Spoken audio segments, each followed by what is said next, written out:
enterprises resource planning. So whatever the MRP I told, like it provides a targeted software. For our case, it is MRP and Oracle. That provides a targeted software to manage the various aspects of supply chain, including the demand planning, the procurement, the production planning, and inventory management, and the distribution partner. So overall, whatever I told in the MRP, that is in the ERP system only. Okay. And ERP integrates with SCM. ERP system acts as a central hub for the data integration. The process from different department get incorporated in the ERP system, like the demand, requirement, and the inventory levels and other parts, and it gives spare part requirement in the as an output. Okay. And it is the integration for the core function, like ERP coordinate with and connect to the internal processes and such as the finance, such as other department also. So there is no further question, no questions. So thank you, madam, for your insightful and your expertise in this field of supply chain management and inventory control that will definitely help our participants in their field of research or any other activities. So thank you, madam, once again for accepting our invitation and delivering your lecture in this Uttara FDP. Thank you, ma'am. Thank you. Thank you. Thank you for the passionful listening. Thank you. It was an insightful for me as well. Thank you. Okay, ma'am. Thank you. So the first session of the last day of this FDP is completed. Now the second session will start, and Professor Devadatta Misra sir has already joined. So I am requesting Khamari, Dr. Khamari, to make Misra sir as co-host. Okay, it's completed. Yes. Okay, thank you. Thank you, Khamari. Now, the second session started with Professor Devadatta Misra, and sir is working as a professor in the Department of Production Engineering in BSSCVT Burla, and sir is going to deliver his talk in advanced material for 3D printing. And Professor Misra received his BSc Engineering in Mechanical Engineering from CET Bhubaneswar in 1988. Thereafter, MSc Engineering in Production Engineering from NIT Rahulkela in 1991 and PhD in Engineering from UC Burla in 2003. He has over 30 years of teaching and research experience in production engineering with specialization in robotics, theory of constraints, and composite materials. He has guided 14 PhD scholars, 19 master's theses, and 37 undergraduate projects. He has published 33 international and 6 national journals papers, along with 42 conference papers in reputed venues. He has also authored 3 books, Mechanics of Solids in 2013, Basic Manufacturing Processes in 2013, and Basic Mechanical Engineering in 2016. Professor Misra has completed several funded projects, including AICTE MODROPS, RPS, and TAPTEC schemes, and has developed key laboratories such as rapid prototyping, CAD, FMS, and robotics labs at BSSCVT Burla. He has delivered numerous invited talks on additive manufacturing, composite, and advanced manufacturing system across India. He is a reviewer of International Journal of Advanced Manufacturing Technology Springer and IJMTM Inner Science, and serves on the editorial board of the Centurion Journal of Multidisciplinary Research. His professional affiliation include the Indian Society for Technical Education IST and ASME, American Society of Mechanical Engineers.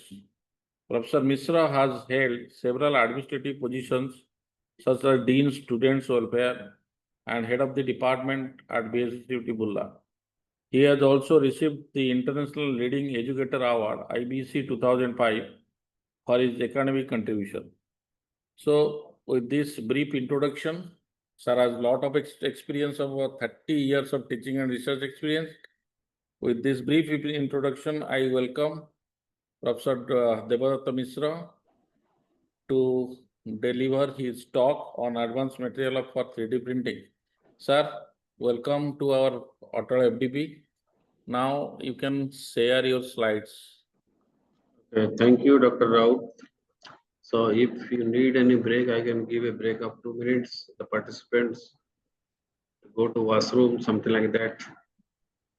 Yes, sir. Let me Yes, start. sir. Okay. So let me share.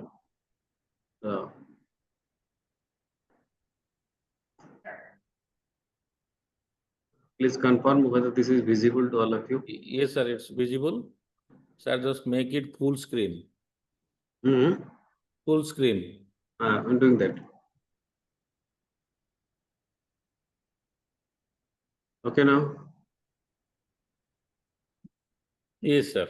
Yes, sir, it's clearly visible. Is there any issue in? No, sir, voice is also clear. Okay, so good afternoon, all the participants. So must have listened to many speakers on different materials. This is the objective of the FDP. What I'm going to talk is about what are the materials available for 3D printing and how those can be useful in the practical applications.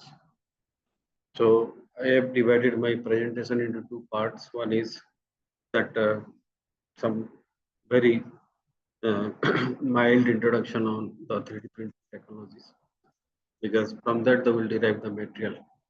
And the printing process is basically based on the materials only.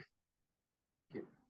So what are the present material in use and what can be the future material for this 3D printing, and what are the points that we must discuss, or the point of research or the agenda for research we can talk about. So as you know that this 3D printing or additive manufacturing, basically is a definition by the Society of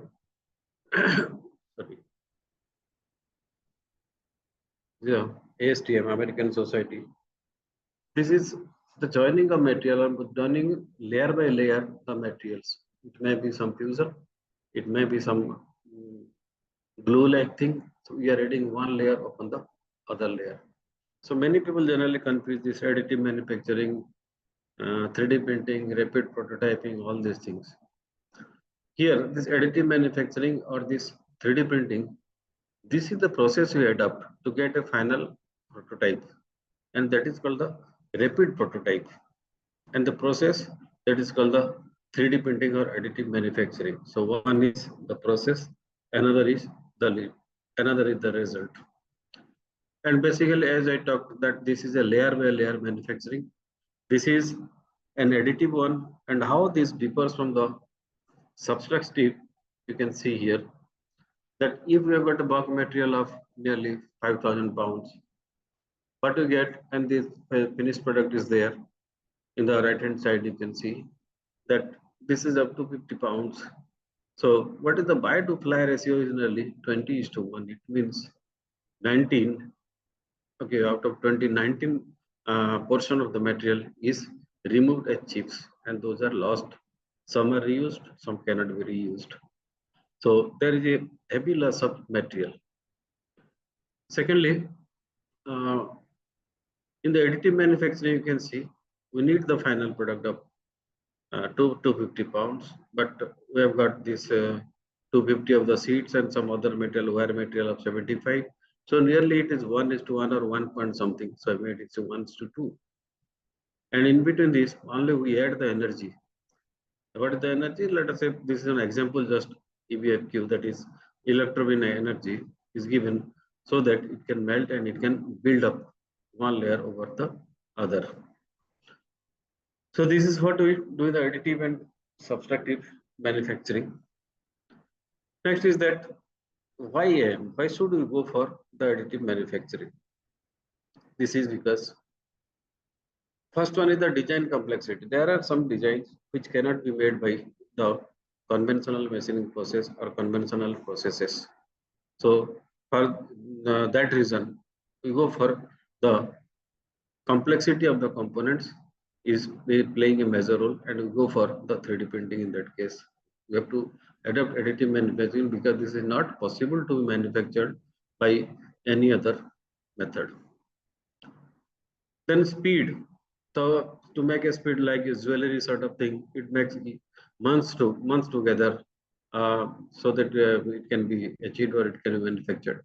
But here, with the help of 3D printing, we can do it in hours. So time is another factor. That is why we go for additive manufacturing. And mass customization means here we go for the mass manufacturing of the product, the same design, same thing. We need not use any labor. Rather, we are going for a certain design and directly we are printing. From the CAD design directly we can print, and the number of it can be it can achieve the mass manufacturing or mass production. It can help in the mass manufacture. Another important thing is that whenever there is a tool or whenever there is material involved, tool is a important component. Generally, we go for tool where and repeat changing the tool, different tool of different sizes. Here, that question is not there. It is completely eliminated. And here, due to the material, we can go for the lightweight design because we are mostly using the polymers and plastics. So here we can have the lightweight design. Also, we can have the topological analysis. Once we have the CAD design, then this can be subjected to topology optimization, and we can use this to print the material. So, or lightweight material, you can say. And because there is no use of any, material which will create the carbon footprint. So this becomes the sustainable or the environmental friendly. And this is directly from production to market. Directly we are printing the prototype. So there is no storage cost is involved in this, in making the or using the additive manufacturing or the 3D printing. Now, this is the process. First, generally, we make a CAD model as in number 1, you can see over here. Then this is converted to an STL file. That file is recognized by the 3D printing machine. And then this is being transferred to the machine. In the machine, it is converted to the STL file, the stereolithography file. Then here we make necessary setups, necessary arrangements. What should be the manufacturing parameter or process parameter? We fix the parameter over here. And finally, we go for printing. Number 5, this is the printing or this is the build. And after building, we eject it from the machine, and this is subjected to some post-processing, and directly you can see this can be used. So from the CAD model, directly you are getting the finished product, and there is no use of any tool. Rather, there is layer by printing or layer by layer printing, or this is the layer manufacturing. Another name of this is the layer manufacturing. Okay. Next is see, this is the different classification method. Here we can have broadly 3 classification as per STM standard 52900. This one is the binder jetting. Here some binder is used to add one layer over the other layer. Here this is direct energy deposition. Some energy is used. Material extrusion, the material semi-solid material, you can say paste, some sort of paste is extruded from some nozzle. Material jetting, here material are being bonded together. Powder bed fusion, here powder is used as the waste material, and over this the energy is being directed through laser or through electron beam, and the fusion is made. And the sheet lamination, generally the sheet is either glued or this is being subjected to some other mechanism that we will discuss. And in the BAT polymerization, what is done is that this is being built in a BAT, the detailed process. In short, we'll discuss later on today. Okay. So what is this binder jetting? You can see this diagram.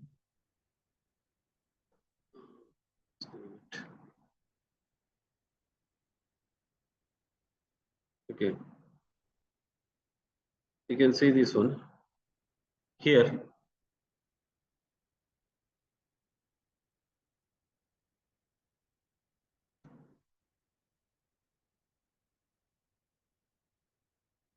Let me make some adjustment over here. Here the powder is being used over here. You can see there is a powder bed is there, and over this powder bed, generally what happens, a liquid is being deposited as a bonding agent, and when this is being put to the powder, they attach to each other and they form a lump.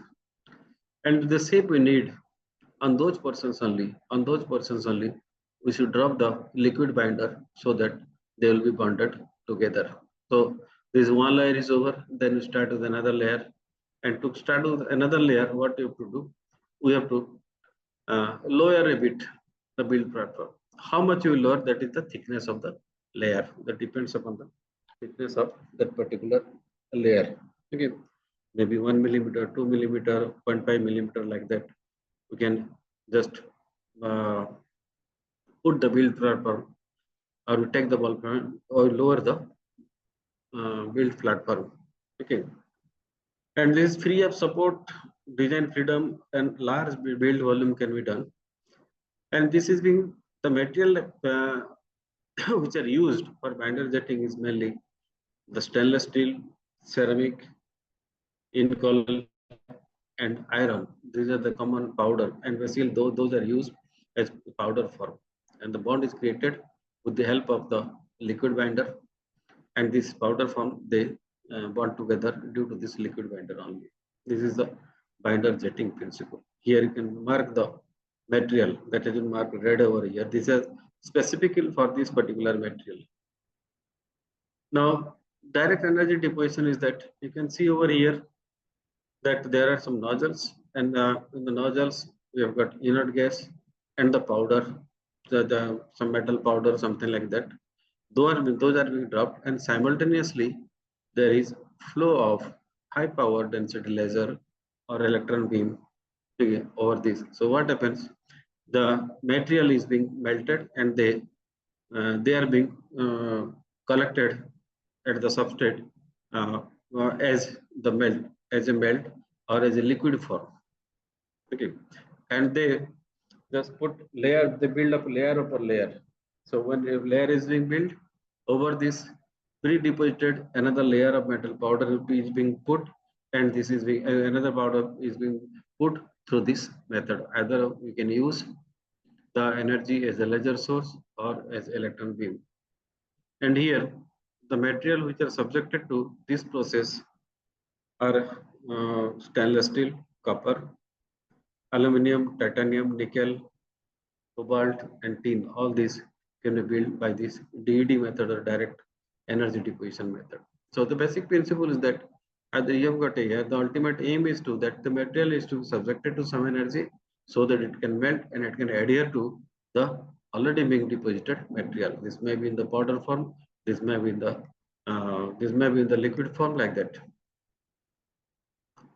Now you can see the material extrusion, the most popular 3D printing method, that is the FDM. So in this FDM method or this material extrusion method, generally the material is extruded through some nozzle. Okay. Either this can be fed as wires or directly from the nozzle, it can be built up, okay, in the form of a paste. So this will be deposited on the prefixed speed and feed of the nozzle, because over these, and the temperature, of course, over this also the bond strength that depends upon this. You can see the arrangement over there, how this bead is coming out, and this is being melted with some source, and this is being paste material, and this is being put together one layer over the other layer. And here what we need that because this is a paste and there is possibility of deformation, generally the support material is mostly needed for this. And generally we do not go for the directly used prototype. In this method, we can go for the models or the conceptual models or the engineering models. And to test the component, we go for this FDM method. Okay. And the material, most common material is the ABS, ASA, polycarbonate like PC, polylactic acid, PLA, TPU, thermoplastic polyurethane, all these things are being used. These are generally the most common academic material you can say. Here you can learn the different models and make different models and you can learn the process of the 3D printing or the additive manufacturing. Now this is the material setting. You can see one UV light is being used here. Okay. So here the liquid droplets are deposited on the platform, which partially soaked on the previous layer of material and solidifies one piece. And here there is, let us say you can see photopolymer material is there and support material is there. It is being put to the here and here. When this is subjected to UV light, they become hard and they adhere to the adjoining material. This is the basic principle of the material jetting. So there are three possible cases here in this material jetting. One is the DOD method, that is the drop on demand, as and when required. And it will deposit the material at different points or at different locations. This is called the DOD or the point wise, you can say the material is being deposited. Another way is depositing of this material is by polyjet method. There are more than one jet and each photopolymer layer, suppose more than one layer, one photopolymer is there. You can use multiple, the multiple jet by the object. This is by Stratus is the machine. There are several polygets and you can put it here. And it is being cured by the UV lighting after immediately it is being dropped onto the substrate. And another is the nanoparticle jetting. Here the material is the form of nanoparticles, and but the principle is same. And this is mostly suitable for the metals and the ceramics. Here there is one issue with this, that here no doubt they will have can have very complex material, complex component, high accuracy, but at the same time, because due to the UV light, sometimes it becomes brittle. That is the main drawback of this material. And this is for the mostly for the thermosetting resins. Okay, for the thermosetting resins, and the material is mostly using the photopolymers. Next is the powder bed fusion. This is another method. Here, the basic processes are selective laser sintering or selective laser melting, electron beam melting. Here, the basic principle that we have to, a powder bed will be there, and to this powder bed, we direct the source, a laser source or the electron beam source, so that they can fuse and they can bond together. Okay. So first one layer is being laid down. Okay. And the binding mechanism here are mainly sintering and melting. When this is subjected to this, or the sinter then melt. And the main difference is that sintering is considered as a partial melting process, while melting is deemed as a full melting process. Okay. So here sintering means they agglomerate into fine particles, something like that, the partial melting. And when this is being fully melted due to this sources, energy sources like laser source or the electron beam source, and they glue together or they bond together. Here you can see the materials are titanium, stainless steel, aluminum, cobalt, chrome, nickel alloys, and electron beam material are titanium, cobalt, chrome. All this material can be used to this, and the typical application of this, these are for the small structural components. Okay. But this method is, melting method is here a bit expensive than the other method. And the metal part is better with the electron beam. Here there is laser beam is a very high source of energy, but electron beam is considered to be have the better quality. Now, see the another one, the selective laser sintering, the same PBF here. You can see the laser source over there. You can see the laser source, and wherever it required, it is being there. Is you can see the delivery piston. It is at the top position now. One laser source is being directed, then it is being lowered down, and where the laser source are being directed, only those portions they melt and they fuse together. The other portion they remain as the support material. Okay, and this powder can be again reused. This powder can be again reused. So there is a continuous scanning of this electron beam, this laser beam over the area where you need to fuse the material and bond together. This is the basic mechanism of this laser sintering process. Similar to this is the here in place of a laser, what is directed is the electron beam. Okay, the powder will be there, and here the other powder will be coming from the, and this is the piston which is lowered so that the material can be accommodated there. And when the electron beam is being directed at some points or at different points, only those points will be subjected to melt and subjected to fuse. Okay.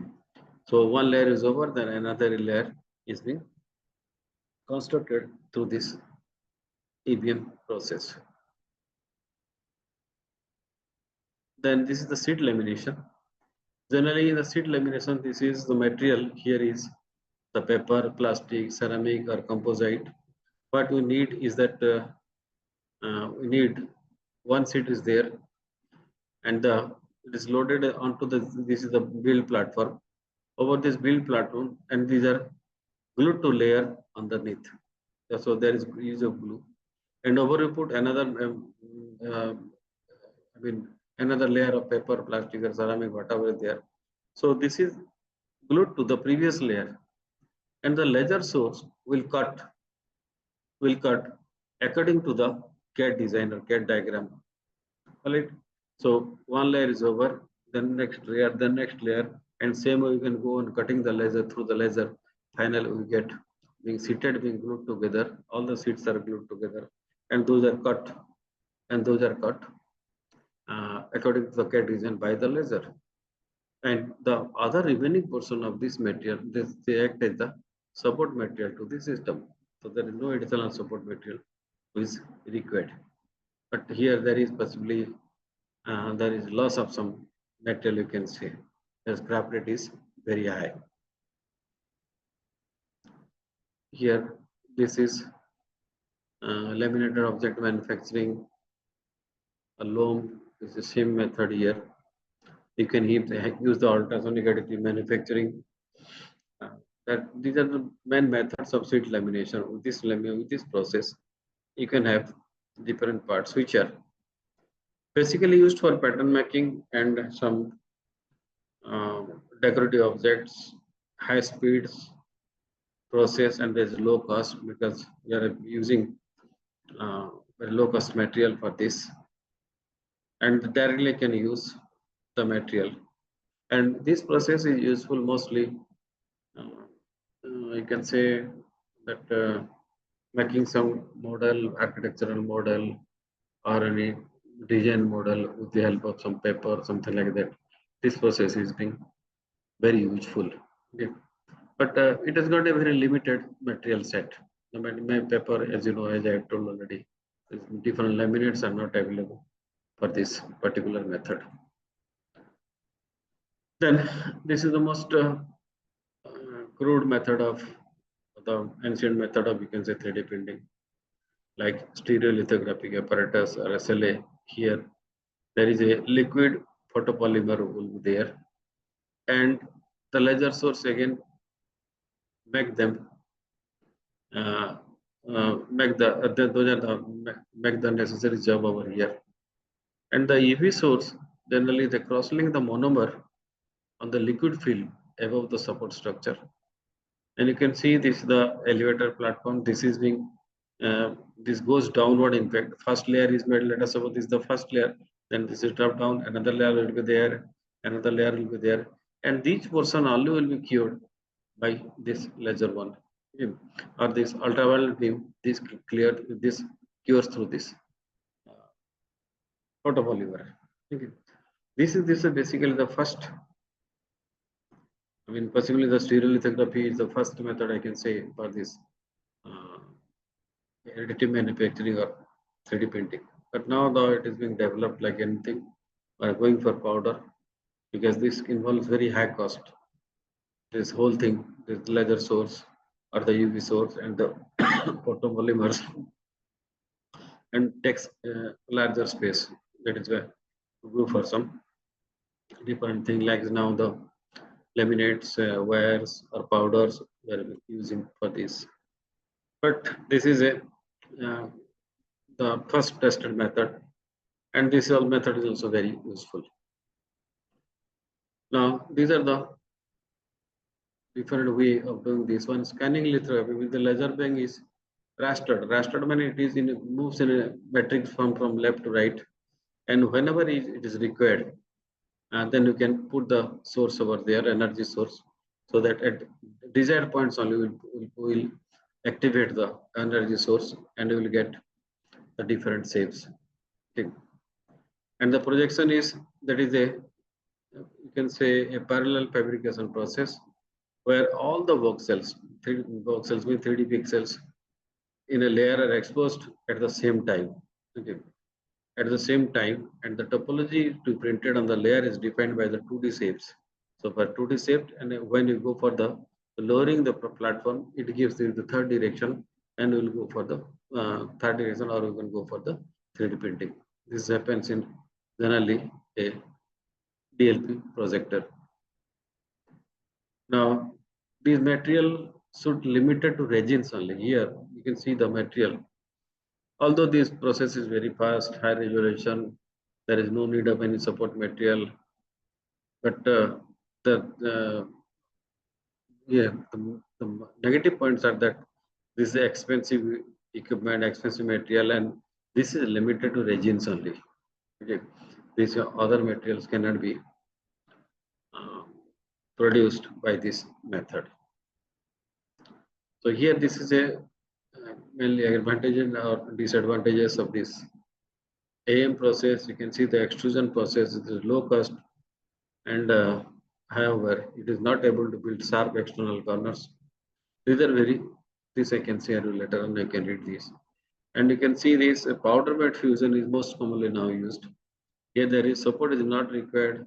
Both polymer and metal powder can be recycled. So there is saving of material. Part complexity is very high, and there is wide range of material. Also same thing, that accuracy and resolutions are mostly resolutions are good generally. So there are so many plus points of this powder bed fusion. But here the downside is that rough surface finish of the polymer. Surface finish is not so good, I can say. It is good, but not so good. And build rate is slow, small to medium parts only, and the machines are very expensive because it is accommodating a variety of materials. Generally, the machine is very costly in this case. So these are some of the processes, additive manufacturing processes we discussed. Now we'll discuss what are the complexity associated with this. Why should we use or we go for studying the material, what material can be printed? Because finally we need a product and it is made up of some material.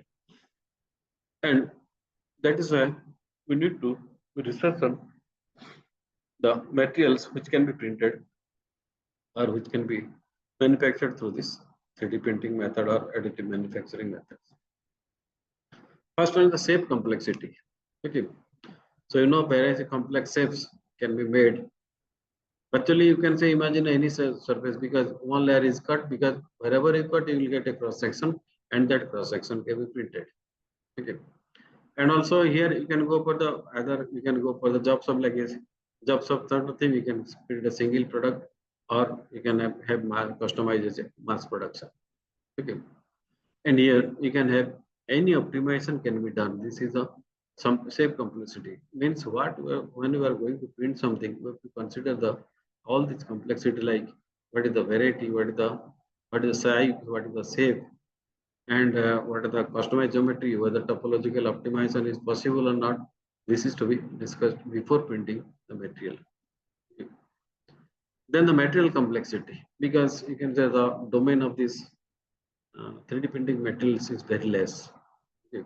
Because there is no versatile machine which can print any material. For material it is different, for metal it is different, for composite it is different. Mostly this is used for the polymers and all those things. It is completely different. So one machine cannot print anything. So what is required is that we need the property gradients and the design property gradients based on the complex material composition. Suppose you are using the composite material, you need a particular design. Otherwise, there will be requirement of more support materials. You can say the support structure. There should not be any overhang structure. You can study that design for DFM, design for additive manufacturing. Okay. So, and that while you are designing the additive manufacturing, you must consider the material complexity, what material you are going to use, how much support you require for that particular material. Then the hierarchical complexity is there. So when you're machining, let us say macro scale to nano scale, in this multi-scale structure, which are being designed, and this is possible from the millimeter range to maybe around the micro nanometer scale also you can go for the design. So while thinking about the additive manufacturing, you must consider the shape and size, must consider the material, and must consider the degree of that material, degree of fineness of that material. That is called the hierarchical complexity. Okay. Now, this is where in this particular slide you can see this is the theme of the whole thing. What I want to say you is that why should you choose material? Why should you think of material while 3D printing? Basically, you can see when you are having this x-axis, the horizontal axis, this is having kg per meter cube. This shows how heavy a material is per unit volume. Then in the y-axis, you can see the compressive strength. It shows how much compressive stress that material can withstand before it fails. Okay. So this is the axis definition. Now you see the material classes. As the bubbles over here, you can see the left hand side, the foams. Left hand side, the foams over here. These are very low density, also very weak, such as your polymer foams or metallic foams. You can see the density is less as well as the strength is also less. Now at the middle, you can see there is the composite material over here. In this composite material, this is moderately a bit more denser than the previous one, and also the strength is also increased, because one such example can be your carbon fiber composites that increases the strength. And when you move towards the right, we can see the metals and alloys over here. And in the metals and alloys, these are higher density, high compressive strength, such as steel, aluminum alloys like this. This will come here in this range. And at the top, you can say the technical ceramics. But technical ceramics, those are those ceramics having high strength and stiffness, and mostly those becomes brittle. Those are mostly brittle in material, such as your silicon carbide, aluminum. All this comes under that particular ceramics. So, what the point of wonder? That is what is this unattainable region at the top? You can say the unattainable region is that the materials here would have both extremely high strength and very low density, which is not possible. At this low density, but the actual metal should have high strength. in this region no material is known. So here basically the nature of the physics will prevent this combination, or no, you can say no known material till now is available on this on-atom level. Now, if you come down to this, within this particular what is this compressive strength, and here in this region, you can see that this is a material development opportunity. This material has been developed, but this is the region where people should focus, and you can develop new materials. Okay, new materials so that advanced composite, then or you can say metamaterials or architected foams, and might be some engineering materials, or it may produce this material can be engineered in future to achieve better combination of density and strength. So my point here is that we have got different materials for 3D printing, which are basically having low density, low strength, moderate density, moderate strength, and high density and high strength, and also super strength like technical ceramic, but at the same time they are brittle also. They cannot be used for any ductile applications. So here, this is the point we should ponder, or we should focus on this particular point, that is the unclaimed region. Here new material can be engineered. Okay, here in this case, new material can be engineered. So what is the insight here? So there is always a trade-off between the density and the strength. Always a trade-off between density and strength. Lightweight materials generally they tend to be weaker. Strong materials, because the density is higher, they tend to be heavier. And the material selection mostly depend upon different application. Okay, like your aircraft application, building structures, or any crash protection, foam. I mean the foam material used for the crash, low density and crushability, those are known. So you can have different components of this. Okay. So this is helpful in selecting the best material for a given strength. I mean the strength to weight ratio. Strength to weight ratio. This diagram is very helpful, and please focus on this unclaimed region where material are still to be known. Okay, so in the right hand side, you can say that different scales are shown. These are called the multi-scale. So for different structure, we use the different size of particles. So that is why this is called micro-architected material. For different, I mean the shape, not shape, rather the complexity of the material, not size, and the complexity of the material. You can choose from macro to nano scale. You can see the how this is being gradually moving up. Then this is build up to major scale. This is micrometer level, and in centimeter level we get the block material. Okay. So here you understand the processing as microstructure, the mechanical property, and this includes the size effect. Okay.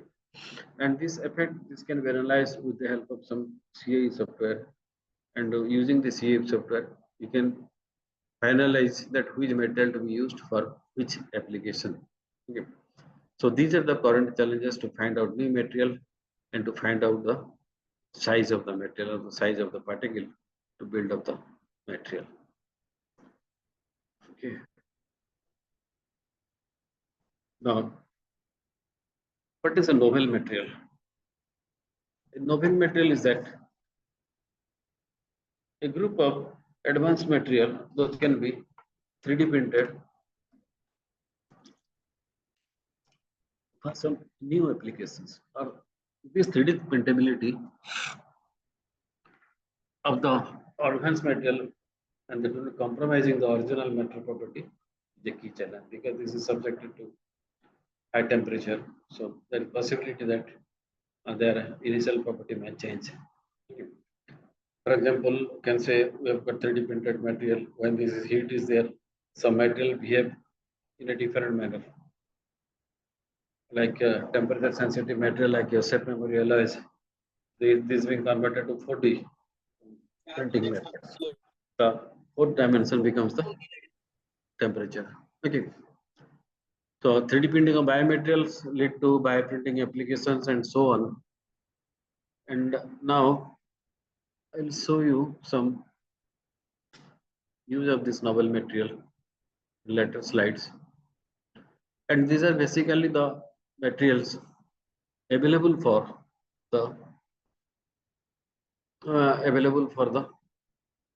AM applications.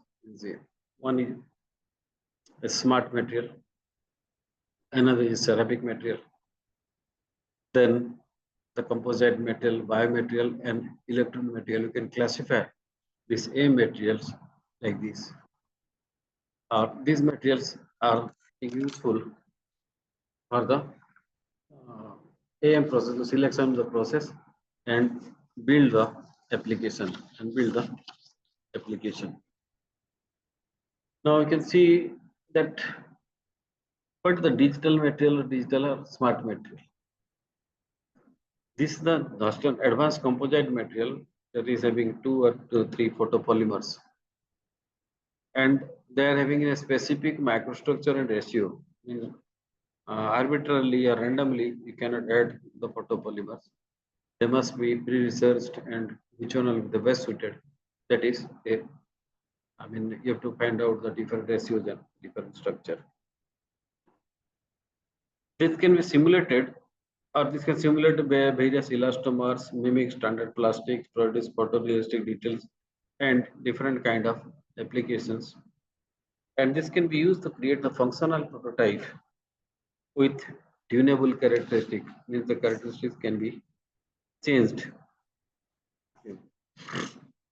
The tools such as your hardness, color, textures, which can be changed.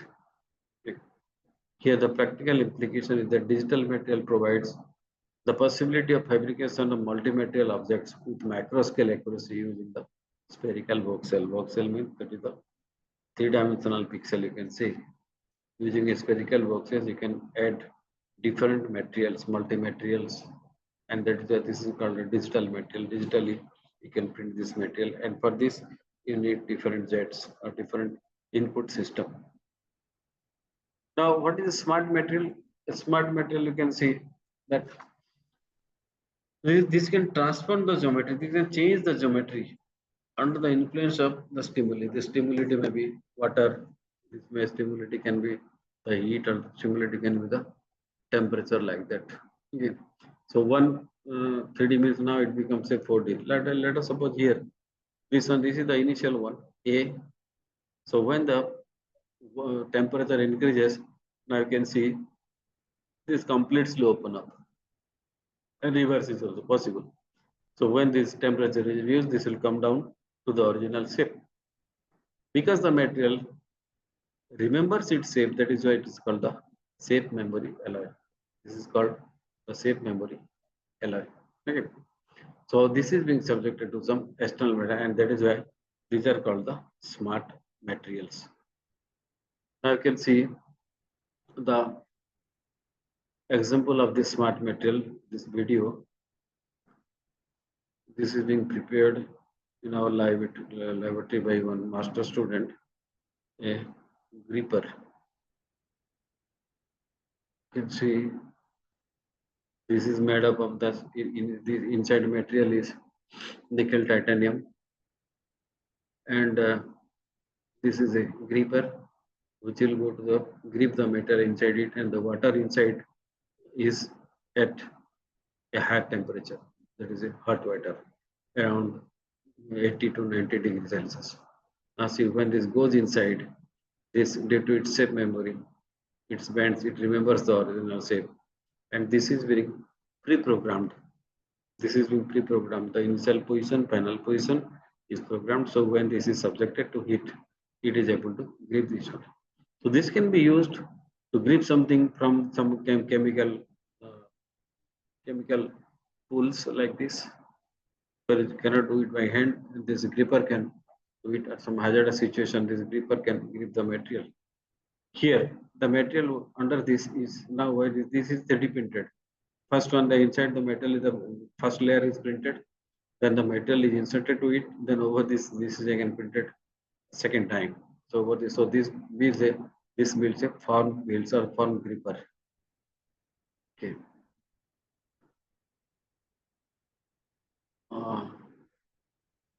Hopefully it is the same thing, I think.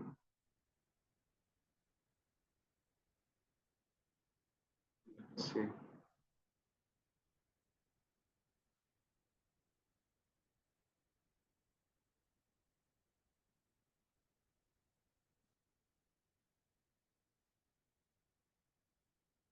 This is gripping.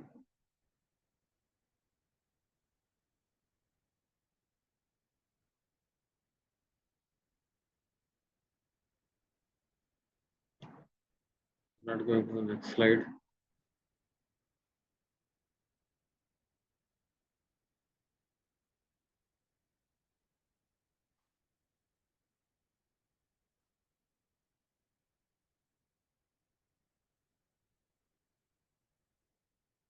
Yes, now again, this is another example of this 4D printing. 3 plus 1 dimension. The 4 dimension is the temperature. You can see automatically it will bend and form an useful object.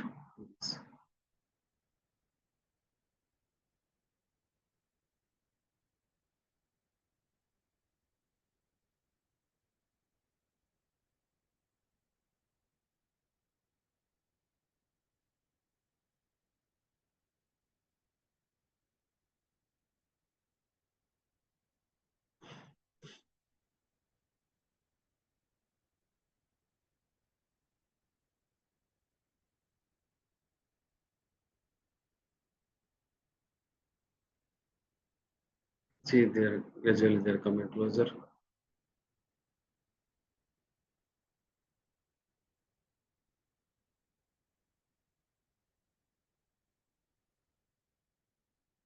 Okay.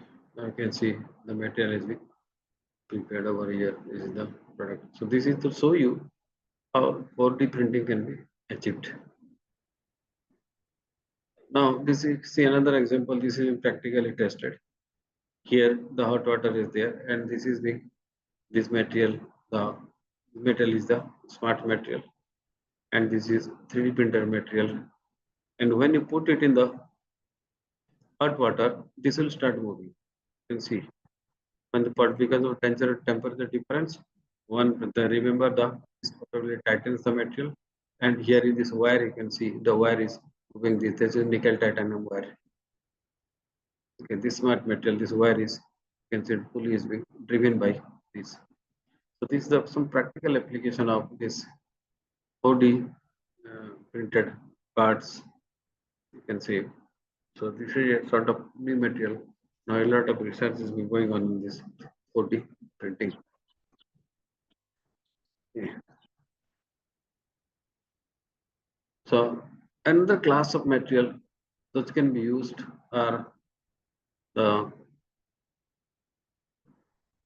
ceramic materials. How ceramic materials can be printed? Now, if you compare, comparing with the metals and polymers. Here, the metals and polymers, you can see, in this case, these are some of the bonds shown over here. The extremely high melting point of the ceramics is a critical challenge because melting point of metals and polymers are less than the ceramics. And this creates a challenge. It means you need more power to melt and fuse them together. Now, currently, what is happening is that the AIM methods is only producing ceramic parts without any cracks or large pores through optimization of the parameters in the AIM process. And we're not able to change the, very little scope of changing the parameters of the material over there.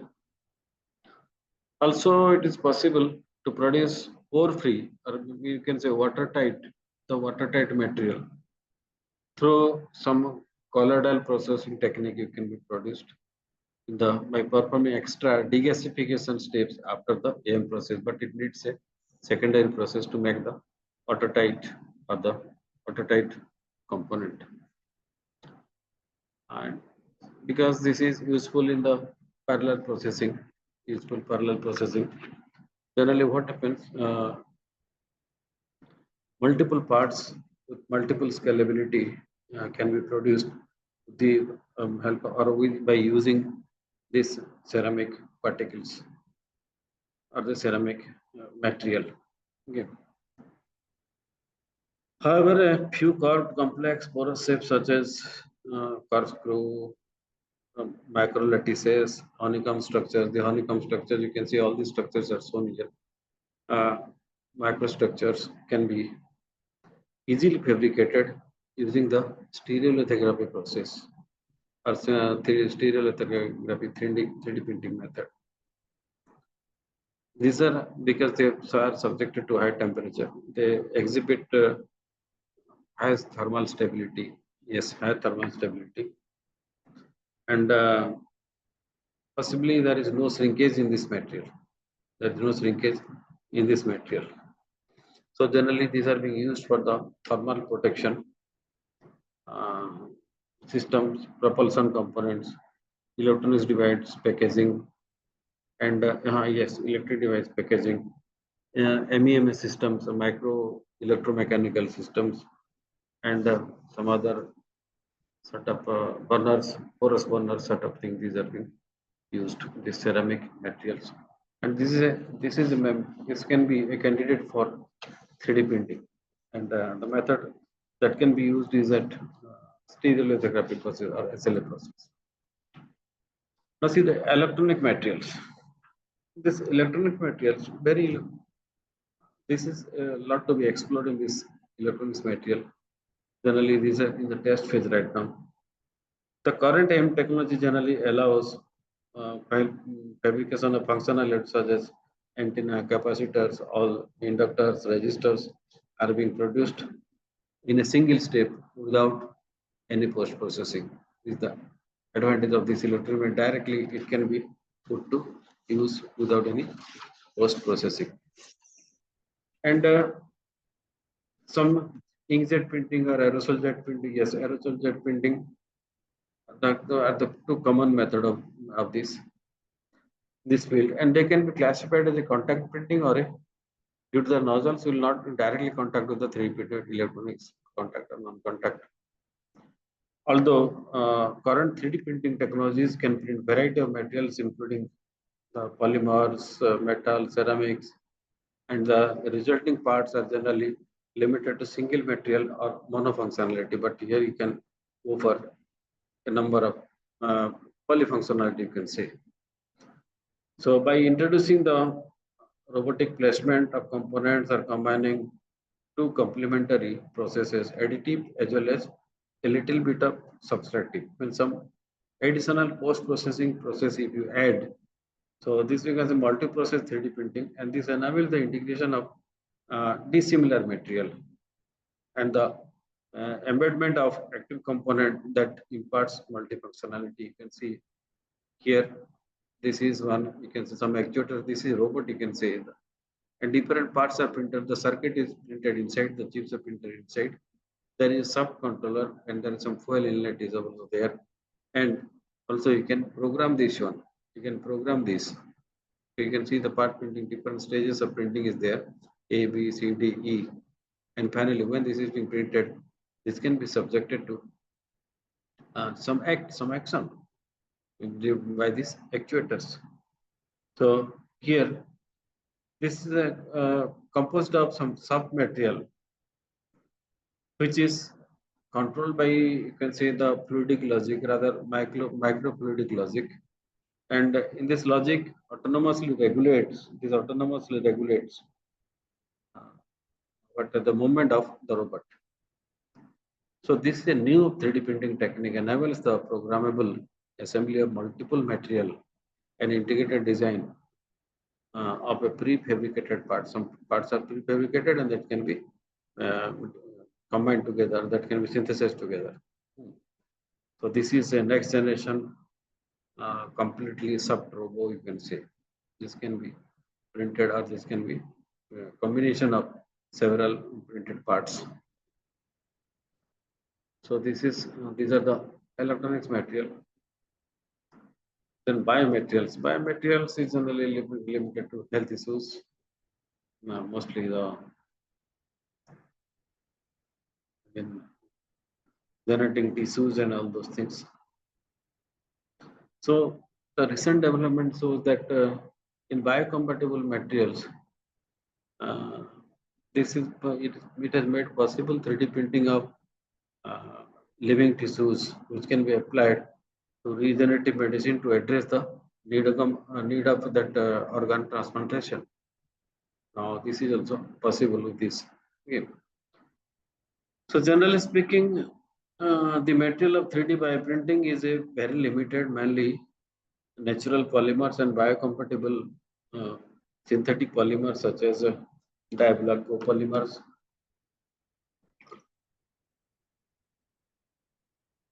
then chitosan and acrylates based polymers has been used for this bioprinting.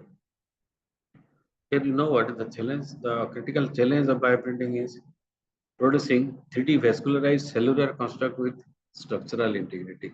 Vascular means like your all the veins, all those things should be there. I mean, for a human body, it looks like the vascular structure as well as the structural integrity, how it can be fitting to your things. And one of the things you should know that is called the ITOP. Means ITOP means integrated tissue organ printer. So whenever there is some accident or something like that, and you need to transplant, those tissue can be printed. The tissue can be printed, and it can be human scale tissue construct of any shape with good thermal and mechanical stability. The mechanical stability is more important rather than the thermal stability. So this is another novel material that is coming up in biomaterial. So generally the biotechnology and the biomedical students, they are researching a lot on this. And this ITOP, as I told, the integrated tissue organ printer can generate multi-material, not a single material, multi-material, any shape with multiple types of cells, different types of cells, biomaterial. And the capability of this ITOP was demonstrated by the fabricating the mandible and some other bone is there, I don't remember right now. Some bone cartilage and also some skeletal muscles can also be prepared with these biomaterials. But many things are to be here. The compatibility issue with the human being are still to be explored. So another kind of material you can see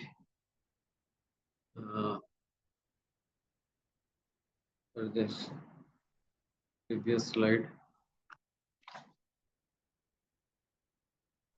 Yes. One more material is that is the composite material. What is this composite material? This composite material basically you are having. I mean the composite material. All of you know what is composite material, but generally printing, 3D printing of composite material, it is completely a different machines altogether. So this allowed the additive manufacturer range of functional, like your for sensors which is required, piezoelectric sensor, resistive sensor, and capacitive sensor, and this can be produced with the help of a very low cost FDM printer. This can be produced. And this just to discuss the biomaterial, the bio-inspired composite material with specific topological arrangement in the soft and hard materials can enhance the material property, yes, or mechanical property of the 3D printed part by using this composite material. Then piezoelectric nanomaterials that can also be used as through these composite materials.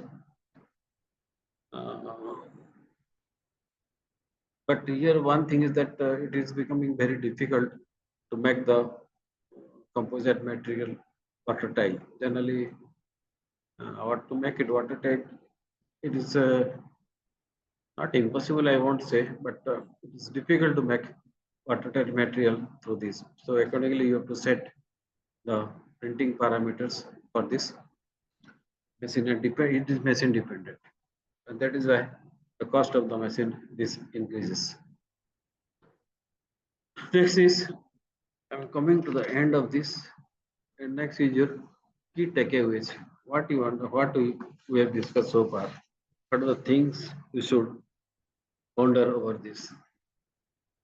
Okay. All the new printers or processes for novel materials have not gone beyond the 6 categories that we discussed. Most still work with a single material with limited industrial applicability. This already I have told that this 3D printing depends upon the material, what material we print. The metal 3D printer cannot print a polymer. The polymer 3D printer cannot print a metal, like that. So 3D printer printing should never be seen as a standalone process. Although we call it that direct to use, we get the prototype. Still, some novel materials and new requirements of the product, you have to add some more things to this. Some additive plus subtractive sort of thing. Subtractive sort of thing. Subtractive sort of thing, we can use this one. And this gives the generation, or this generates the hybrid AM. Hybrid AM is, what is hybrid AM? Hybrid AM means this is, I can say, we know the additive sort of thing. And to this additive, we are adding some subtractive, means some additional post-processing operations, or post-processing or finishing operations we are adding to this. That is why this now become a hybrid AM. So standalone AM is there, it is always there. But at the same time, the hybrid is also required to explore new material and a new process also. And now, significant breakthrough in 3D printing material are higher dimensional accuracy, smaller scale, and these are for faster speed. This, the versatility of 3D printing material, this comes from system variety, but specific applications such as bioprinting, the biocompatible materials are still limited. Very few are there. I've given you the previous slide. I've given you the list of the different materials. Those are available for printing. And when you call it the direct physical manufacturing, the use of additive manufacturing to produce parts that will be used as an end product and to manufacture products in low volumes or unique products using this additive manufacturing. Okay. So what do you follow? What do you want to take with you now? Different points, or you can say some criticism to this, or you can take it as your research agenda. The points to ponder. The questionable accuracy. First thing. So generally, the tolerances are in the range of 0.1 millimeter plus minus, meaning there is room for error. Plastic metal still comes with an accuracy disclaimer. Okay. Accuracy is an issue. Support material removal is another issue. That is physical, when this physically being connected to the final prototype or final part, and the dismantling of this is an issue. Limitation of raw material, I have told you several times, that is, this is very limited, and you can work on this to get new material. And considerable effort required for application design for setting process parameters. There are complex set of 100 material, process, and other parameters specific design required to fully profit from the technology. It means optimization of the process parameters still an issue. Material cost is high generally. Better than the conventional manufacturing, the material cost is generally high. And because there is a limited choice of material, the mechanical properties such as the tensile strength, yield strength, fatigue, all these are being limited also. And for our specific application, we may not get a suitable material. Okay, some other things like the IPR issue is there. This is beyond the manufacturing issue. So here in this case, the each with get reflect and created in 3D technology raises issues over the intellectual property rights. IPR issues also there. The limitation of size, so printing limitation, Generally, it is small to medium, large size cannot be printed with the help of this 3D printers or 3D printing within the additive manufacturing. And this is not being used in large scale. Obviously, the cost of the printer is very high. And there is possibly this last one, unchecked production of dangerous item. I don't know. People can print sometimes the weapons, we can print the revolvers and all those things that can be printed. Okay, so there is no laws governing this 3D printing technique. These are the some other issues. So I've come to an end. Thank you. If you have got any query, now you can talk to me. Yeah, now it's open to participants. They can ask any questions or they can post their questions in the chat box also. You can put in the chat box. I can answer the questions.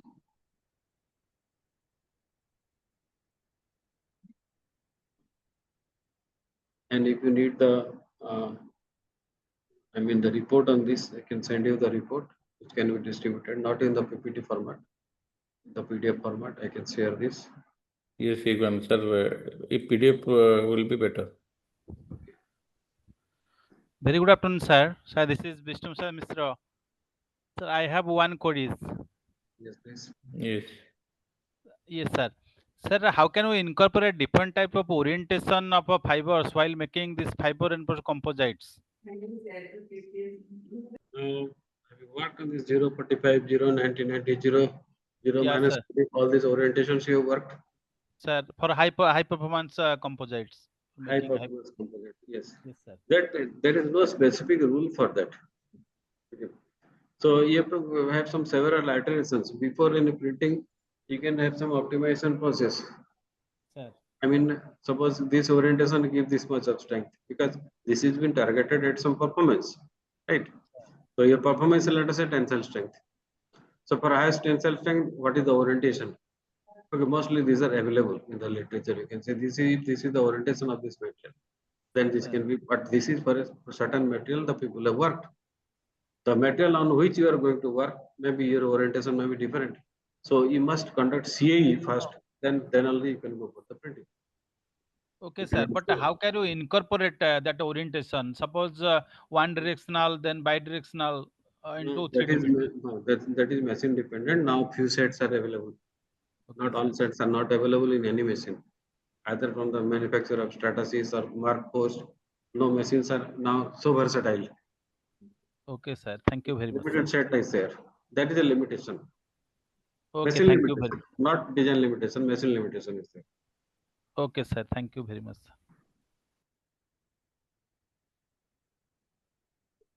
Anybody else?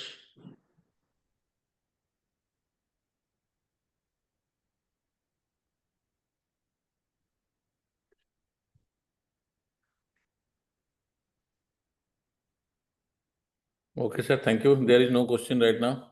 Okay, if you need any query, you can put in the chat or you can mail. Yeah, if any question I will get, I will mail you directly to you.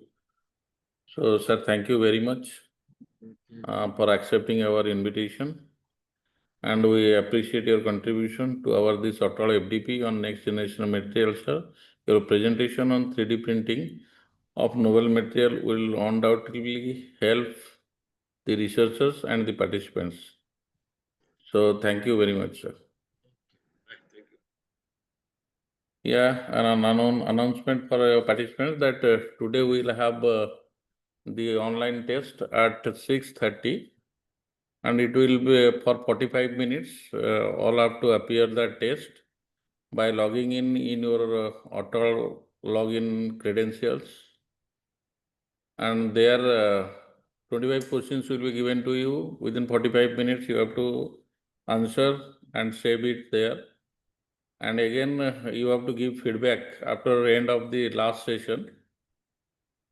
Then only if that depends on auto rules and regulations, certificates will be issued. So right now, our next speaker, Dr. Manas Kumar Bhadra sir has already joined. So I think we will take another 5 minutes break because continuous session is going on. 2 sessions have already been finished. So you can take 5 minutes break and next we'll start Manos Kumar Bhadra sir sessions. Right now I welcome Dr. Manos Kumar Bhadra. Sir, please welcome. You are welcome to our FDP Atal FDP. So participant can take break, but not log out. Keep log in and for 5 minutes relaxation. And now I will request Manos Bhadra sir to share his slides so that everything will be ready. After 5 minutes, we will start the session.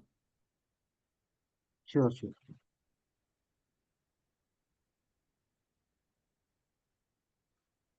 Aziz sir also joined.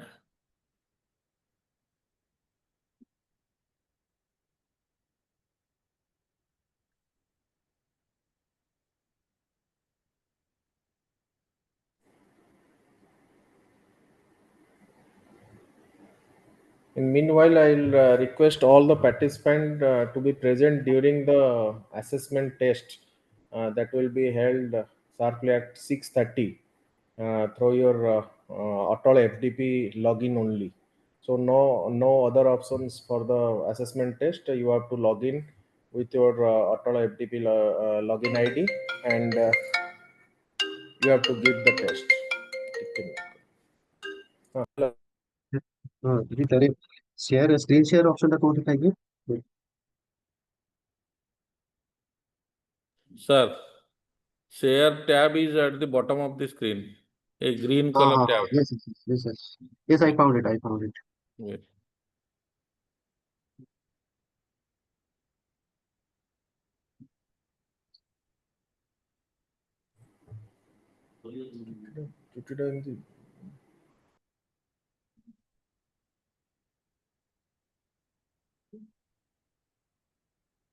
so is my screen visible Yes, sir, it is visible. Please just make it full screen.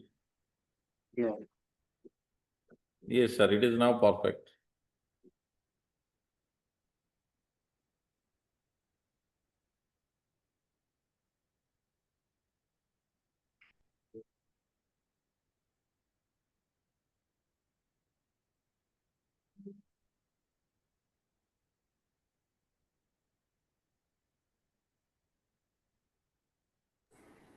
We'll start after 5 minutes. Yes, yes. Just give them relax quarters because 2 sessions are continuously it is going on. Okay, okay. Let me-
Okay, now let us start the session.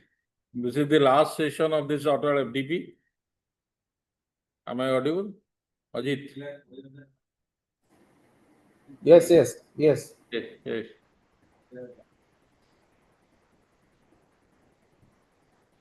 Mute karo. So, let us welcome and listen to Dr. Manas Kumar Bhadra. He is presenting on the topic materials used in launch vehicles. So before listening to him, let us give a brief introduction about Dr. Bhadra. So Dr. Manas Kumar Bhadra graduated in mechanical engineering from BSSCUT Burla in 2010. After working for a brief period of 5 months at JSPL Rayagada, he joined the Satish Dhawan Space Center of ISRO in Sriharikota in December 2010. There he worked in the field of launch vehicles assembly and integration. In 2014, he was transferred to the Vikram Sarabhai Space Center, where he has since been working in the area of metallic motor case design and fabrication. He completed his MTech in 2020 from IIT Kharagpur and was awarded a PhD from IIT Kharagpur in 2025 for his thesis titled Optimization of Composite Structure Using Machine Learning. So I am thinking that this session will be great beneficial for all the participants because Dr. Bhadra is going to present the materials that is used in launch vehicles. So now I would welcome Dr. Bhadra to start his presentation. Thank you. Am I audible, sir? Yes, you are audible. Thank you, the coordination committee, for this Atal FDP program. I feel it is an honor for me to share my experience in the field of in this field, that is the material used in launch vehicles. So I'm currently working in Vikram Sarabhai Space Center, that is situated in Thiruvananthapuram, Kerala. So the content of my presentation is broadly divided into 3 parts. In the first part, I'll be sharing the overview of various materials used in a launch vehicle, and various then in that part I'll be covering various various materials like steel, light alloys, aluminum, light alloys, titanium, composites, and many other material which are having structural as well as non-structural applications. In the second and the third part, I have chosen two pertinent challenges which has been faced by aerospace engineers. That is, one is fracture assessment of aerospace materials, and the second one is optimization of composite materials. So before moving ahead to the presentation, I just want to give an analogy, that is working in the aerospace field, and for that matter, in this competitive world, working in any field has become so competitive that we are asked to. I'm just giving an analogy. It may not be fit, but it's my opinion on this. That we are asked to stand on a rail and then walk, or sometimes even run also. So basically, when I'm saying rail means the rail on which the train runs. So we are given just enough space where our feet fit in, and we are asked to run. So such is the requirement uh, for a scientist or an engineer working in this field to design a system, because he has to be fulfilling the contradictory requirement. He has to be strong, stiff, as well as light. So this is the reason I compared aerospace engineer to that rail walking or running. So coming to the presentation, aerospace system is the one which is used, which is having 3 parts. Of course, the ground system, the systems used for taking taking the payloads to the orbit, and the space segment. But in this presentation, we'll be stipulating ourselves to the launch vehicles. Because I work in this field, so I have decided, rather than choosing the material covering the entire space domain, rather I'll just constrain myself to the materials which will be used for launch vehicles. Now, launch vehicles, as I mean, how to define it is, it's a we can call it as a robot, which is mandated with a task of taking something from Earth's surface to the orbit. Orbit can be anything. There are many types of orbits. So uh, in this schematic diagram, we see the parts of launch vehicle is main part is the payload, which is to be taken, which is to be transported. The second part is the fuel, and fuel sometimes oxygen or oxidizer separately shown here, but together they are sometimes called as propellant also. So the main okay, this is the main difference between a rocket or a missile or a with respect to the aeroplane or some other aerospace vehicle or a drone, that the oxidizer, the energy source, I mean the oxidizer or the oxygen is taken with the rocket along with it, and this is the main difference. And then they have a combustion chamber, and finally they have a nozzle where this pressure energy is transferred, I mean transformed into the kinetic energy, and subsequently this movement transform takes place, and the launch vehicle moves in the forward direction due to Newton's third law. Okay, then coming to the broad categories of the systems involved in the launch vehicle, uh, I have divided into three broad categories. First one is avionic systems, second one is propulsion system, and the third one is structural system. So avionics is nothing but aerospace related electronics. So in this category, there are like everything is included, like computers, chips, uh, sensors, actuators, antennas. So these systems, for these systems also material is important. Even though I will not be covering this part in detail, I mean the kind of material involved for electronics, but these are also material, and material very they are sometimes called as strategic material because they are essential for the defense of a country. In the recent tariff war between US and China, we know that when the tariff was increased by US, China has put pressure by cutting the supply of this rare earth material, this strategic material. So this is how uh, it shows that how important these material are.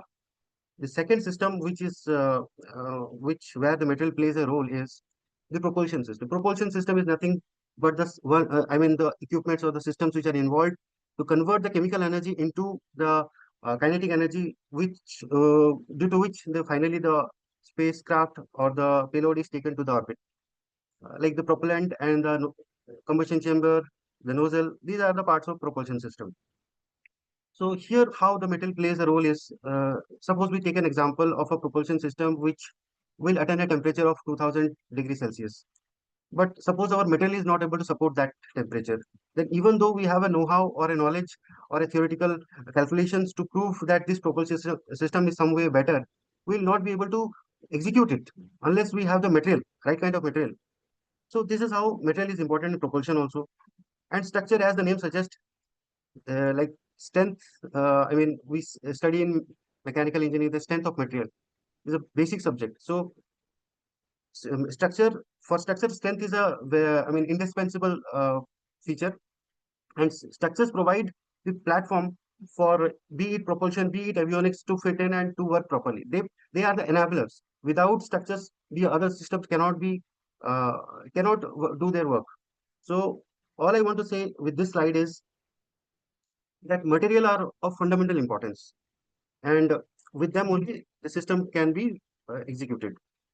Now, before going to the depth of the material, I mean different material involved, I have put two slides. One is for covering the brief overview of launch vehicles worldwide, and the second one will be our ISRO's launch vehicles. The first one, in this slide, I want to show that this V2 slide, launch, it is, even though it is put here, but it is not actually a launch vehicle. It was uh, designed as a missile system during the Second World War, and post Second World War, it was this technology and the remaining hardware and structures were acquired by were taken by USSR and US. USSR have developed the Soyuz rocket, and the R7 is very famous for. I mean, the Soyuz is very famous for taking the first satellite, first dog into space, first human into space, Yuri Gagarin. And similarly, on in the line of space race, US has also done as a part of the race. They have developed the Saturn launch vehicle, which was responsible for the Apollo program. And subsequently, after the space race, it was there was a need to develop uh, a permanent solution to take things from Earth to orbit at a lower cost in a reusable manner. And that is the reason this space shuttle was designed and developed by NASA. This Ariane 5 is a launch vehicle by European Space Agency, and it is equivalent to our launch vehicle Mark III of India. And Delta Heavy is again a heavy lift launch vehicle of US, and Proton is again a heavy lift launch vehicle of Russia. Chinese Long March 2F and Long March 5, whose photo is not shown here. They are also very prominent launch vehicles across the world. And one picture which is not shown in this slide is the Falcon 9.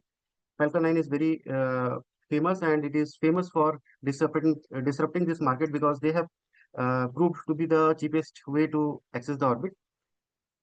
And this okay, beyond that, this Starship is again SpaceX, another launch vehicle which is currently being designed. It is like 10 flights have happened, the latest being the last one last month, and it is still in under development. Coming to the Indian scenario, our journey started. The first satellite that we have launched is the Rohini satellite, which was somewhere around 40 to 45 kg, and it was launched in 1979. After that, there was, and for this SLV-3, our ex-president APJ Abdul Kalam sir is also famous because he was the project director for this launch vehicle. And beyond that, this augmented satellite launch vehicle was designed to gain a mastery or a know-how on the system, like strap-on and strap-on separation, stage separation. So, to having gained the knowledge of all these subsystems, ISRO has decided that because these are very small capacity launch vehicles and they were not sufficient to fulfill the needs of the nation like India. So PSLV and GSLV were designed. PSLV stands for Polar Satellite Launch Vehicle, even though the name says Polar Satellite, but it is capable of sending any satellite. As we know that the Chandrayaan-1, the Mangalyaan were sent by this. So it's not just the Polar satellite, and even the geostationary satellites were also launched by this PSLV, but even though they are very few, the main idea of PSLV is to launch Earth observation satellite in the SSPO, solar sun synchronous polar orbit. The GSLV is originally designed for geostationary satellites, and these even though it is designed for that, but it has also been recently used. Even 1 month ago, it has launched one Earth observation satellite in collaboration with the US, that NISAR satellite. Then coming to the latest, our heavy lift launch vehicle, that is LBM-3. It has a capacity of around 4.5 tons to GTO and about 10 tons to low Earth orbit. And the latest of the launch vehicles of ISRO is the SSLV. It stands for Small Satellite Launch Vehicle. The objective of designing such a launch vehicle is that we have already demonstrated that we are able to take heavier payload to the orbit. Then why such requirement is there? Earlier, the situation was when one PSLV was launched, there were cluster of 2-3 satellites, and with that only we were able to fill our quota of 1.5 or 2 tons, and then only the launch used to happen. Because of that, so many satellite and their stakeholders were made to wait. So in order to eliminate such waiting period, in order to launch just at demand, such a smaller launch vehicle was was designed, and now we are able to launch with a very small campaign period. Okay, so having given the overview of the launch vehicles, I'm coming to the material. Now, the first metal which I have covered is stainless steel. Why? Because it is very simple and it is known to everyone of us. The main quality is that it is stainless. It resists corrosion, and one other thing is that it is very compatible. We have seen its compatibility to cryogenic temperature also. At cryogenic temperature, that is the reason it has been used for the Atlas rocket, which was designed in 1950s. Even though for this Atlas, for the Atlas launch vehicle, this propellant tank and all has the material is replaced with aluminum alloy. But what I want to say is that in 1950s also, the stainless steel was found relevant, was used in Atlas, and now in 2025 also, it is relevant and it is used in SpaceX Starship.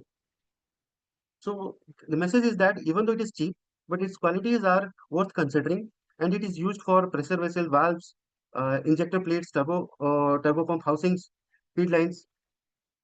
So this is the importance of stainless steel. But the stainless steel will be useful for only this liquid propellant tanks. But because it has got a limited strength, and we have materials which have got many fold strength as compared to stainless steel, and that is this high strength low alloy steels. These material are known for very high strength, and because of which they are used in metallic motor cases. So as we see, this first picture is of the space shuttle, which has got two solid boosters. And the solid boosters, the difference from the liquid stage is that in liquid stage, why I have put this picture is, liquid stage, the entire structure is not pressurized. The propellants and the oxidizer are taken through this blue color pump. They are pressurized, and the high pressure zone is only the this thrust chamber where the combustion happens, and beyond that nozzle is there. So the thrust chamber is the only one which is to be designed for high pressure in the case of a liquid engine, but in the case of solid engine, I mean motor, the full entire motor case has to be designed for higher pressure, and that happens. For that to happen, we need to use high strength material, and that has been facilitated by the high strength low alloy steels. There are four categories of steel which I have put here. These are the commercial names. Composition can be easily found in net, so I have not made them as a part of this presentation. D6AC is a famous steel which is used for making this SRB, solid rocket boosters material, and they are fabricated through rolling and welding. 15 CDV6 is used for making small rocket motors of ISRO, and 48 CDN 410 steel is used for making the boosters of Ariane 5, which I have shown in the second or third slide. So these steels, the first and the second steel are fabricated through welding route. The third and the fourth steel is fabricated through this flow forming. Here I want to introduce you all to this ESR 15 CDV6 steel. Is the development is a steel which is currently being inducted. The induction process is still in progress. ESR stands for electroslag remelting. So this process is carried out so as to minimize the impurities, which ultimately brings down the strength. So the idea of electroslag remelting is to minimize the um, impurities, as well as to introduce niobium inoculations, which introduces higher strength as compared to the plain 15 CDV6, and the carbon percentage is also increased in this case. So with all these modifications, this material is made ductile so as to support formability, and so as to support the flow forming method of fabrication. Now coming to the other material which is very important in our space journey of ISRO is maritime steel. Even though it is called as a steel, uh, but conventionally we know that steel is an alloy of iron and carbon, and this material does not qualify that definition because it is an alloy. The second most alloying element is the nickel instead of carbon. So even though it is conventionally called as steel, but okay, this is the difference. And one more thing to be highlighted about maritime steel is that even though it is very high strength, the strength is of the order of 2000 megapascal, but it is very costly also. The cost aspect is due to cobalt, presence of cobalt, and development is going on in this steel so as to replace cobalt. And cobalt-free maritime steel is also under development, where cobalt is replaced by titanium, and the cost is brought down without compromising on the strength. So these are mainly used for motor cases, as I said, for bigger motor cases. The smaller motor cases in ISRO are fabricated by 15 CDV6. The bigger motor cases like S113, like the S200, which is used in the LVM3 boosters, they are fabricated through by maritime steel. They are known for their high strength, weldability, simple heat treatment process.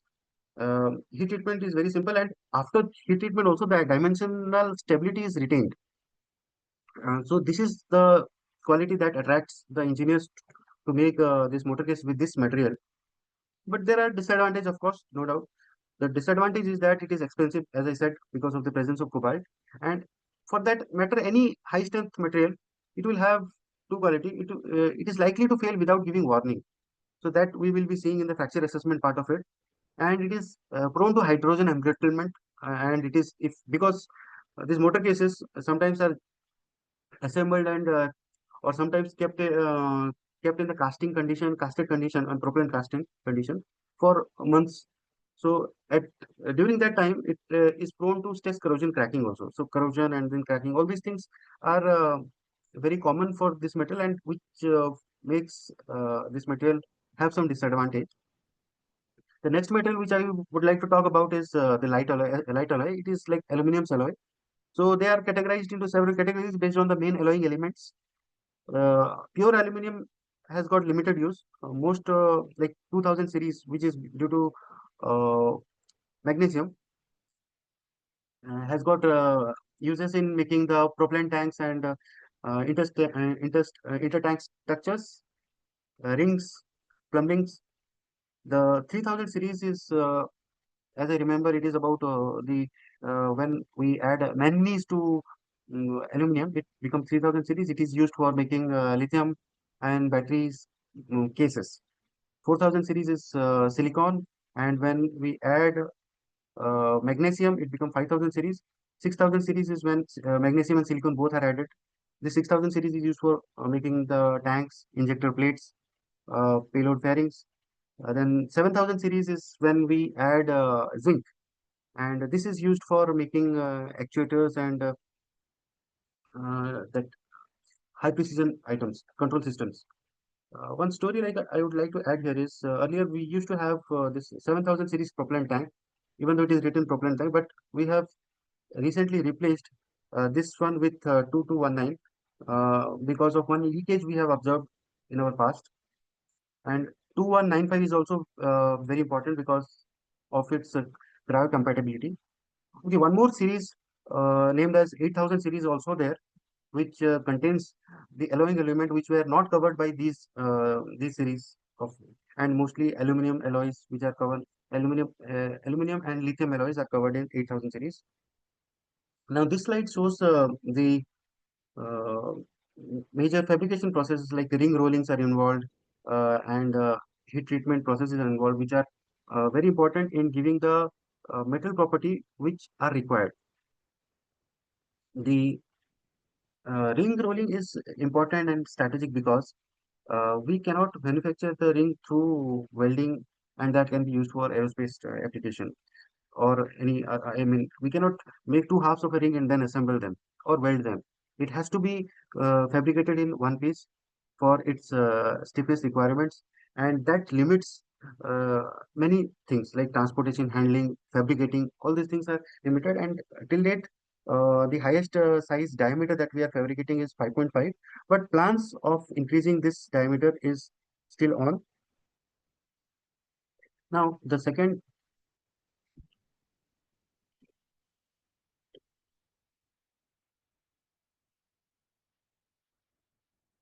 Okay, this slide shows about the different weld techniques.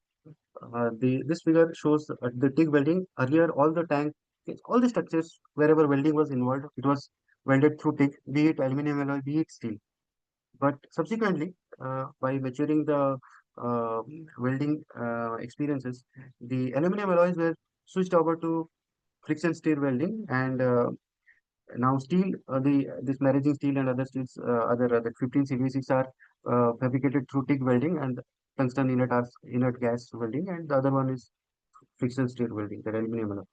The titanium alloys are fabricated through electron beam welding. We can see this figure, the cross section, and the difference in the heat treatment zones of various type of weld. And finally, the weld's efficiency decided by the heat treatment zone and the kind of defects that get generated in the weld. So that has been shown, and it is found that electron beam welding is the best, but it cannot be done for all the thicknesses. Coming to the next metal, that is composites. In composites, there are like fibers, carbon fibers, and aramide fibers. Aramide fibers are also called as Kevlar fibers. Glass fibers are also there, but for aerospace application, they have very limited use. And they are used for making payload fairings, interstage adapters, motor cases, and structural panels. Honeycomb sandwich structure are known for their high stiffness. Wherever we need energy absorption as well as light weighting of a structure, thermal insulation. These type of structures are used. As we know that they have very high sectional modulus because of their construction. The core is less dense and face sheets are more dense, and they are the main load carrying members. So it provides a different category of, I mean, different class of property. So they have very specific very specific applications which cannot be replaced by any other material. But okay, they have two varieties. Where one variety is where these carbon fibers or Kevlar fibers are used as a composite material is used as a face sheet. In the other category, even the same aluminum sheets are used as the sheet material, and this core can be made up of Kevlar, Umax. So these have application in payload carrying equipment bay, that decks on which this equipment, electronic equipments are assembled. They they are basically designed by this frequency requirements. Titanium alloy has got many use. Like main use are gas bottles which are used to store high pressure gases. Once the propellant gets consumed, to fill that pressure, to maintain that pressure, these gas bottles supply the gases, alleged pressure. And these gas bottles are of two types. One is completely titanium gas bottles. The other one is composite overwrapped pressure vessel. Like the titanium will act as a liner alone, and it will partially contribute to the load carrying pressurization, and most of the loads will be taken by the composites. So other application of liner, this titanium is to make tanks. In this case, it is shown that the launch vehicle's upper stage tank is made with titanium. Sometimes the satellite tanks are also made of titanium. These are generally fabricated by two methods. One is closed die forging, the other one is hot rolling. Okay, and the applications I have covered. Okay, apart from these materials which I have talked so far, that they have got strength requirement, they provide the structural platform for the either propellant carrying, either carrying a gas, or providing as a platform for assembling the avionic equipment, that sandwich structure. So they have got structural application. There are material which are not structural material, but still they have to have a strength, baseline strength. That is propellant. Even though propellants are known for their um, uh, energy release rate and producing high pressure, and so as to enable the propulsion, but propellant material has to have strength. And why this strength is important? Because the propellants are casted in masses like hundreds of tons. Like solid rocket booster of the space shuttle is 500 ton each. So this 500-ton propellant, when they are casted within a cylindrical shell, it has to hold its own weight because they are hollow from the center. I mean, this uh, cylinder is not solid cylinder. It's a kind of it has got a circular annulus at the center, and there is high chance that this propellant, if it is not strong enough, it can flow out. If it has, even after curing also, it needs that strength to hold its shape, integrity. And the most important thing is that even if it is not falling, if it is just cracking, it is still more dangerous. If it is falling, we get to know that it is failed, the propellant has failed, we have to do something to salvage it.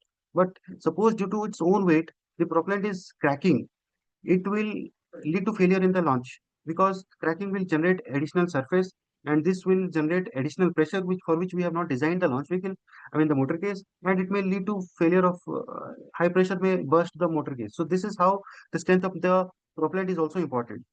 And these propellants are modeled using viscoelastic material models like Maxwell model, Kelvin model, and when both are added together, the Prony series. Similarly, elastic plastic models are also there.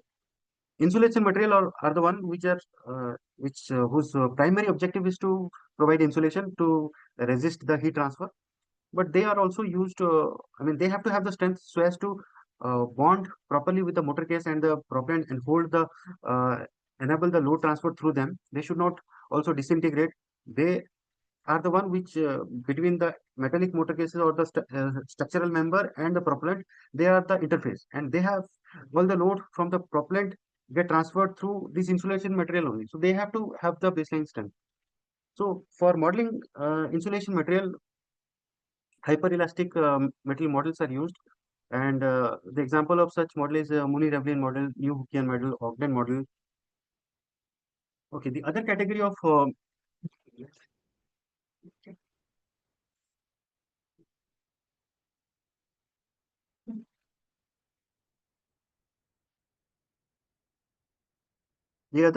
material which is used in aerospace is ablative material. They are, as the name suggests, they burn and they take away the heat in this process of burning. So they are thermal protection. They come in the category of thermal protection, and they burn to provide protection. And they undergo the process like pyrolysis, charring, melting, and sublimation. What I want to say is that here we note that this shining thing in the this figure is of the space recovery experiment. Experiment was conducted in 2008, and this capsule was sent to space and was brought back in order to study the re-entry heat. So for that, this nose tip was made up of carbon-carbon. It is a type of ablative material, and the other one is the tiles are made up of silicon tiles. And even though silicon tiles are white in color, the black color coating is added, silicon carbide coating is added to prevent the oxidation. So this is one category of material which has a specific purpose of protecting the baseline material from the heat and failure. So now we are having studied the different material. Some were structural, having structural application, some were having other than structural application, but they still have to have some structural strength, baseline strength, so as to properly do the purpose, serve the purpose they are meant for. Now coming to the aspects of, the challenges which are involved in the design.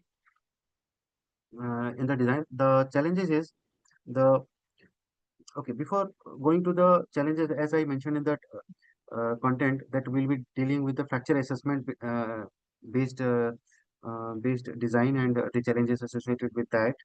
I would like to say that there are basically four categories of design methodologies which are associated with the systems which the aerospace engineers deal with. The first one is the strength-based design, and in this case, as the name suggests, we compare the strength and the stress.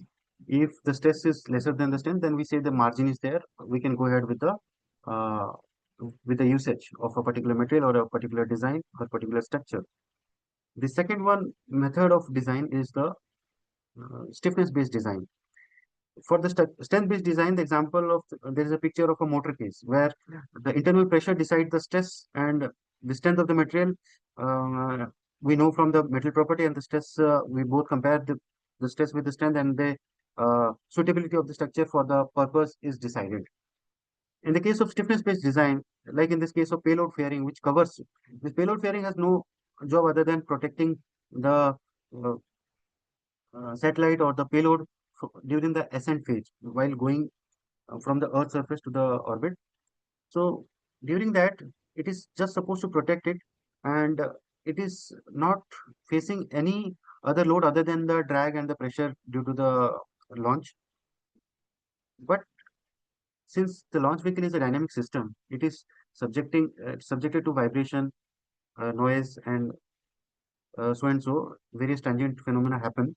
So during that, this structure is supposed to be stiff.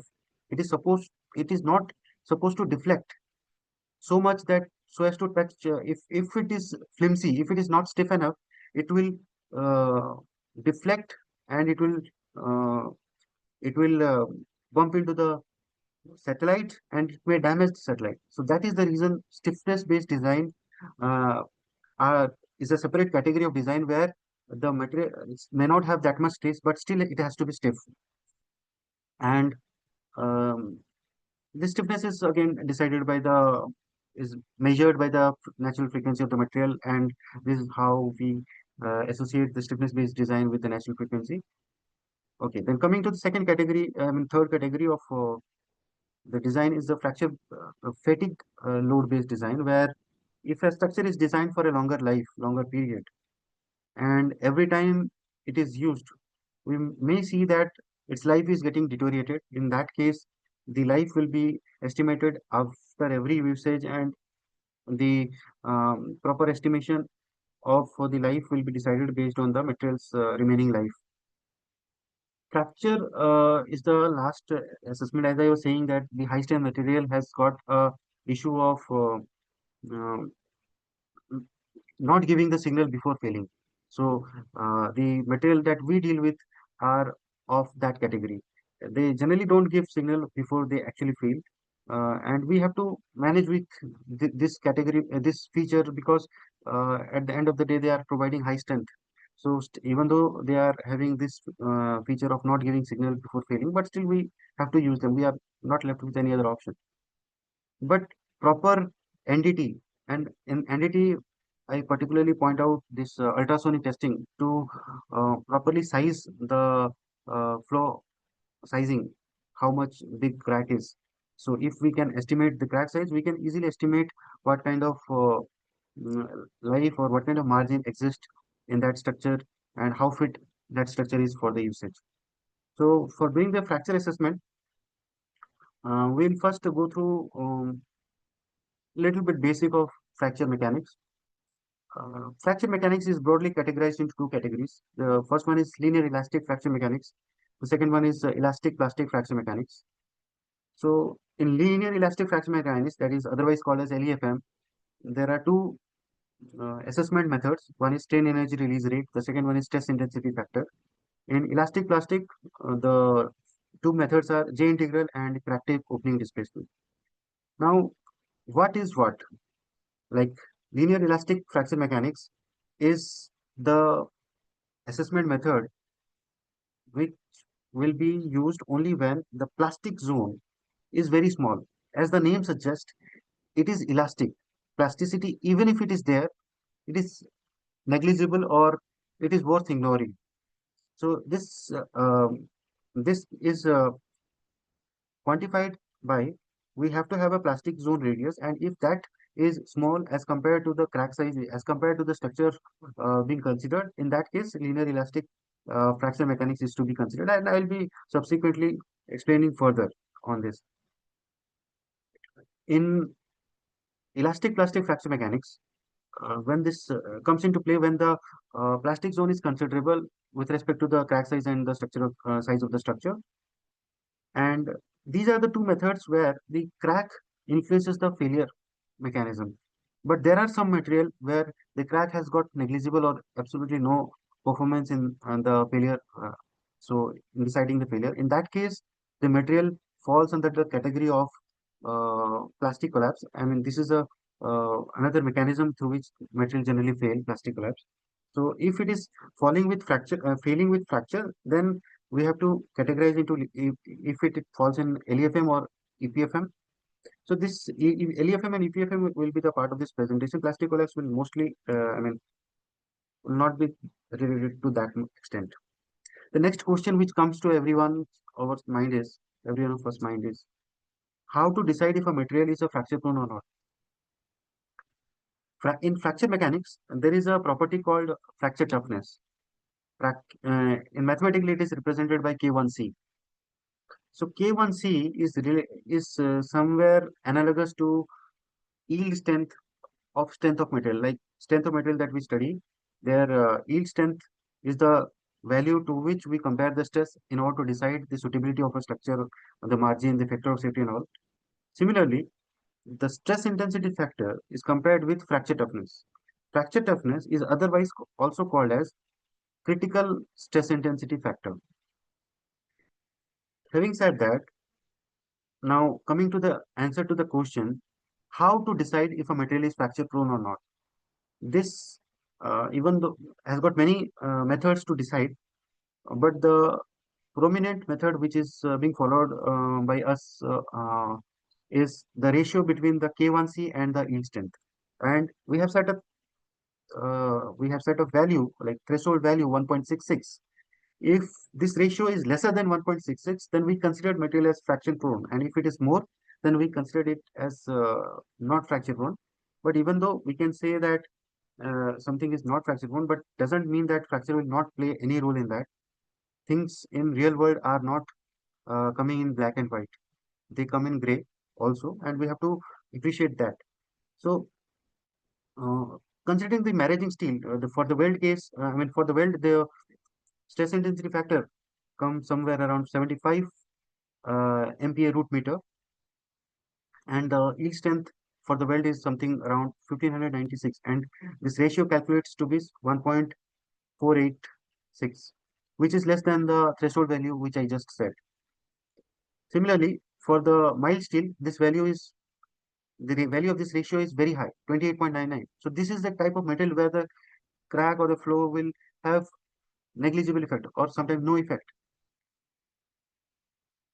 For the aluminum alloy, aluminum as such is very ductile and it will have negligible influence of a flaw. But aluminum alloys, after adding the alloying element, it becomes strong, but it becomes less forgiving in terms of the presence of a crack. So if we mathematically see this aspect, if we calculate this value of K1C by sigma y, that is fracture toughness to yield strength, we get a ratio of 1.99. Even though it is higher than the ratio that I have value that I have told 1.66. So ideally it should not be fracture prone, but still it is not very high, and fracture may still play a role in this also. So there are some aspects where some structures for which are critical and whose fracture analysis is also required. So for them, separate methods are there with which this assessment is carried out. All I want to say is with this slide is that 1.66 is an indicative value which gives the quality of material and how relevant the fracture assessment will be with respect to that material. The next question which comes to our mind is whether to use this LEFM and EPFM. So before answering that, I will just briefly like to explain this picture. This picture is basically taking the ultrasonic scans. There are 2 or 3 types of ultrasonic scans: A scan, B scan, and C scan. This is PAUT, phase array ultrasonic testing. This is being carried out to see if the weld is having any crack on it. And this whole structure is before fabrication.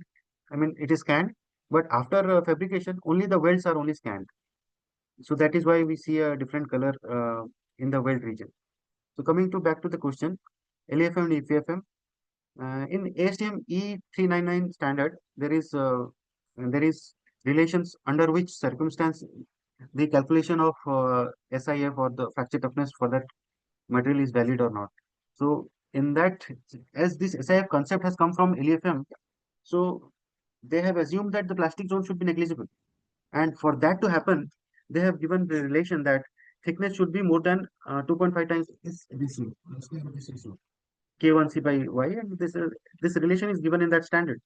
So this is the same relation which can be used for deciding whether LEFM or EPFM assessment methods to be used. And if we consider the values with respect to maraging steel, which are used for making these motor cases, we find that this value comes to be around 5.22, and the thickness of motor case that we use is somewhere around 8 mm.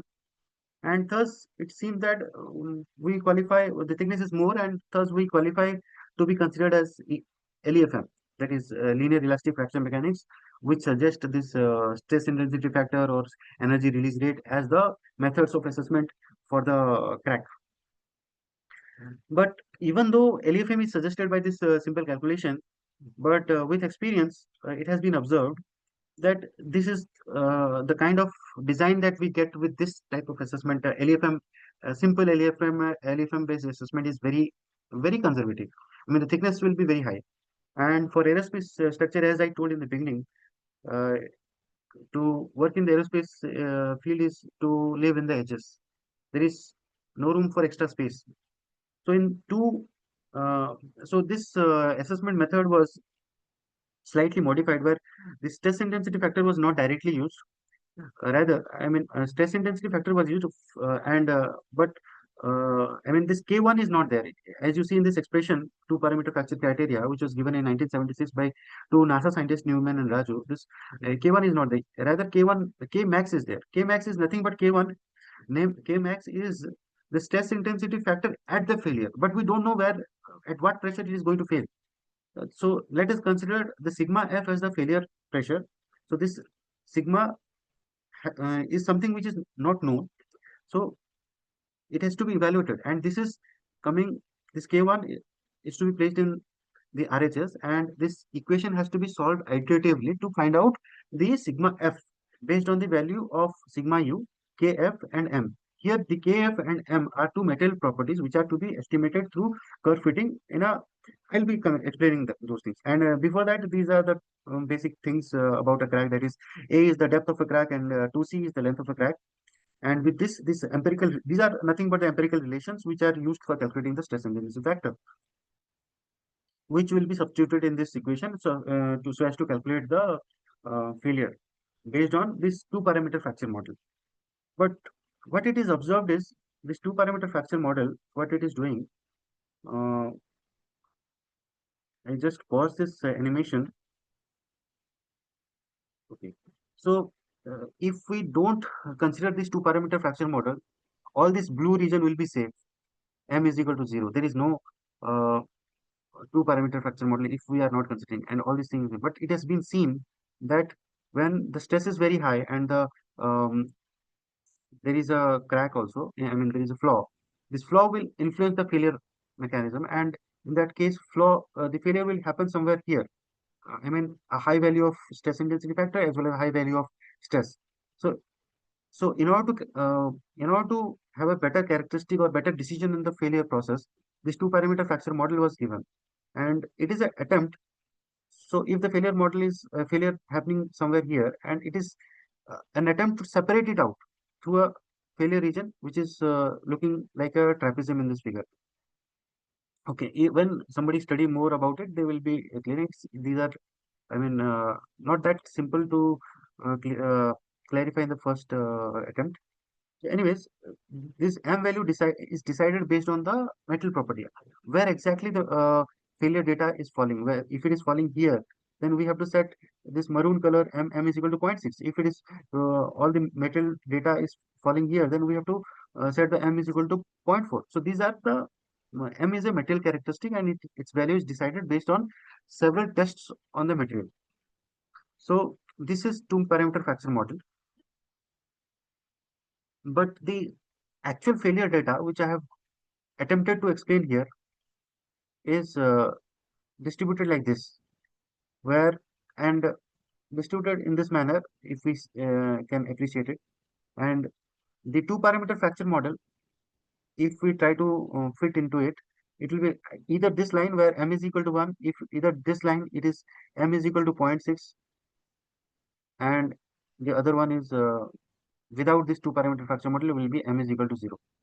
So if we try to fit this two-parameter fracture model, we see that there are some failure data which will be coming into the two-parameter fracture criteria. Like ideally, the failure envelope, the failure assessment diagram should not be having any failure points within it. But we see that there are some failure points which are appearing within the two-parameter fracture model. In order to separate it out, some modification is required. So this modification should be of the shape which is drawn by hand in this graph itself. So in order to bring in this modification, the two-parameter fracture model was modified to three-parameter fracture model. And this is that equation where this nonlinear term 1 minus m into sigma f by sigma u to the power p is introduced. And as there is a nonlinear term and there is a power p is again a material characteristic. So this introduces the nonlinearity within it. So due to this, we are able to clearly separate. Okay, this is a paper reference which can be read for further reference about further knowledge about this topic, where the material characteristics, the parent material and the welds were tested, and it was seen that the behavior is in a manner that instead of a straight line, a curved line will be better. So I have animated this data, failure data, with this graph. The same data is actually replicated here, and it is attempted to explain here that had there been a two-parameter fracture model, the failure data, many failure data would have been inside it, inside the failure assessment diagram. In order to completely separate them out, we will have to design a failure diagram somewhere here, but that will become very conservative. So that time it was decided that one or two data can be left to be within the failure assessment diagram, because otherwise it will be very too tight. That may be there may be some arbitrary variation in these experiments. So it was considered that 90% of the failure data should remain outside this failure diagram, and this is how this curve was derived in that paper. So this is a comparison between 2-parameter and 3-parameter data, and this failure model, 3-parameter failure model, has been developed since the 90s, and till then it is been used in ISRO for making the fracture assessment of metallic motor cases, and this is the state of the art. But few modifications has been incorporated. As I was telling, that 2-parameter fracture model or 3-parameter fracture model, this 3-parameter fracture model, this K max is nothing but the stress intensity factor at failure. And this equation is solved iteratively. Basically, we have to assume some sigma f and find out sigma max, and then with the same sigma f, we have to see the RHS and see if the difference is uh, how much is the difference, and accordingly we have to increase the sigma f or decrease the sigma f depending upon the difference, and proceed forward iteratively so as to make them both the LHS and RHS equal. And uh, at the point at the iteration when the sigma h when the RHS and LHS becomes equal, then we say that the sigma f will be the failure load, and if it is a um, structure, then we have to just multiply with the area, or if it is a pressure vessel, we have to we know that the failure stress, how to relate with the pressure. P is equal to sigma um, sigma is equal to PR by T. So that equation we have to use to convert the failure stresses into pressure. So I was just saying that what is the advancement further we have done into the 3-parameter fracture model. Uh, the advancement is based, as I was saying, that this stress intensity factor is conventionally estimated from the empirical relations. Now, empirical relations has assumed, if we go back to the slides, the cracks as elliptical. And in real life, cracks are not constrained to be elliptical. They can be of any shape. They can be of any length also. There is a uh, condition under which these equations are applicable. These empirical relations are applicable to some aspect ratio of the crack. If there is a very long crack, or if there is an arbitrary shaped crack, these equations does not hold good. So in that scenario, this coupling of finite element analysis with the 3-parameter fracture model becomes relevant and required. So for doing such coupling, we need to estimate the stress intensity factor from FE analysis, and for that, two type of methods are known. One is contour integral based method. There may be a few other some other methods are also there, which are under development. But these are two well-developed method, that is contour integral method and XFEM, that extended finite element method. Contour integral method is a little bit challenging as compared to XFEM, because it requires explicit meshing of the crack location, and there is a requirement of certain type of the quarter point element at the crack, and meshing the mesh continuity. This this is, I find that it is challenging, even though in ANSYS it is not that challenging, because the software takes care of the meshing requirement on the background, but otherwise it is found challenging. But in XFEM, there is no need of meshing the crack.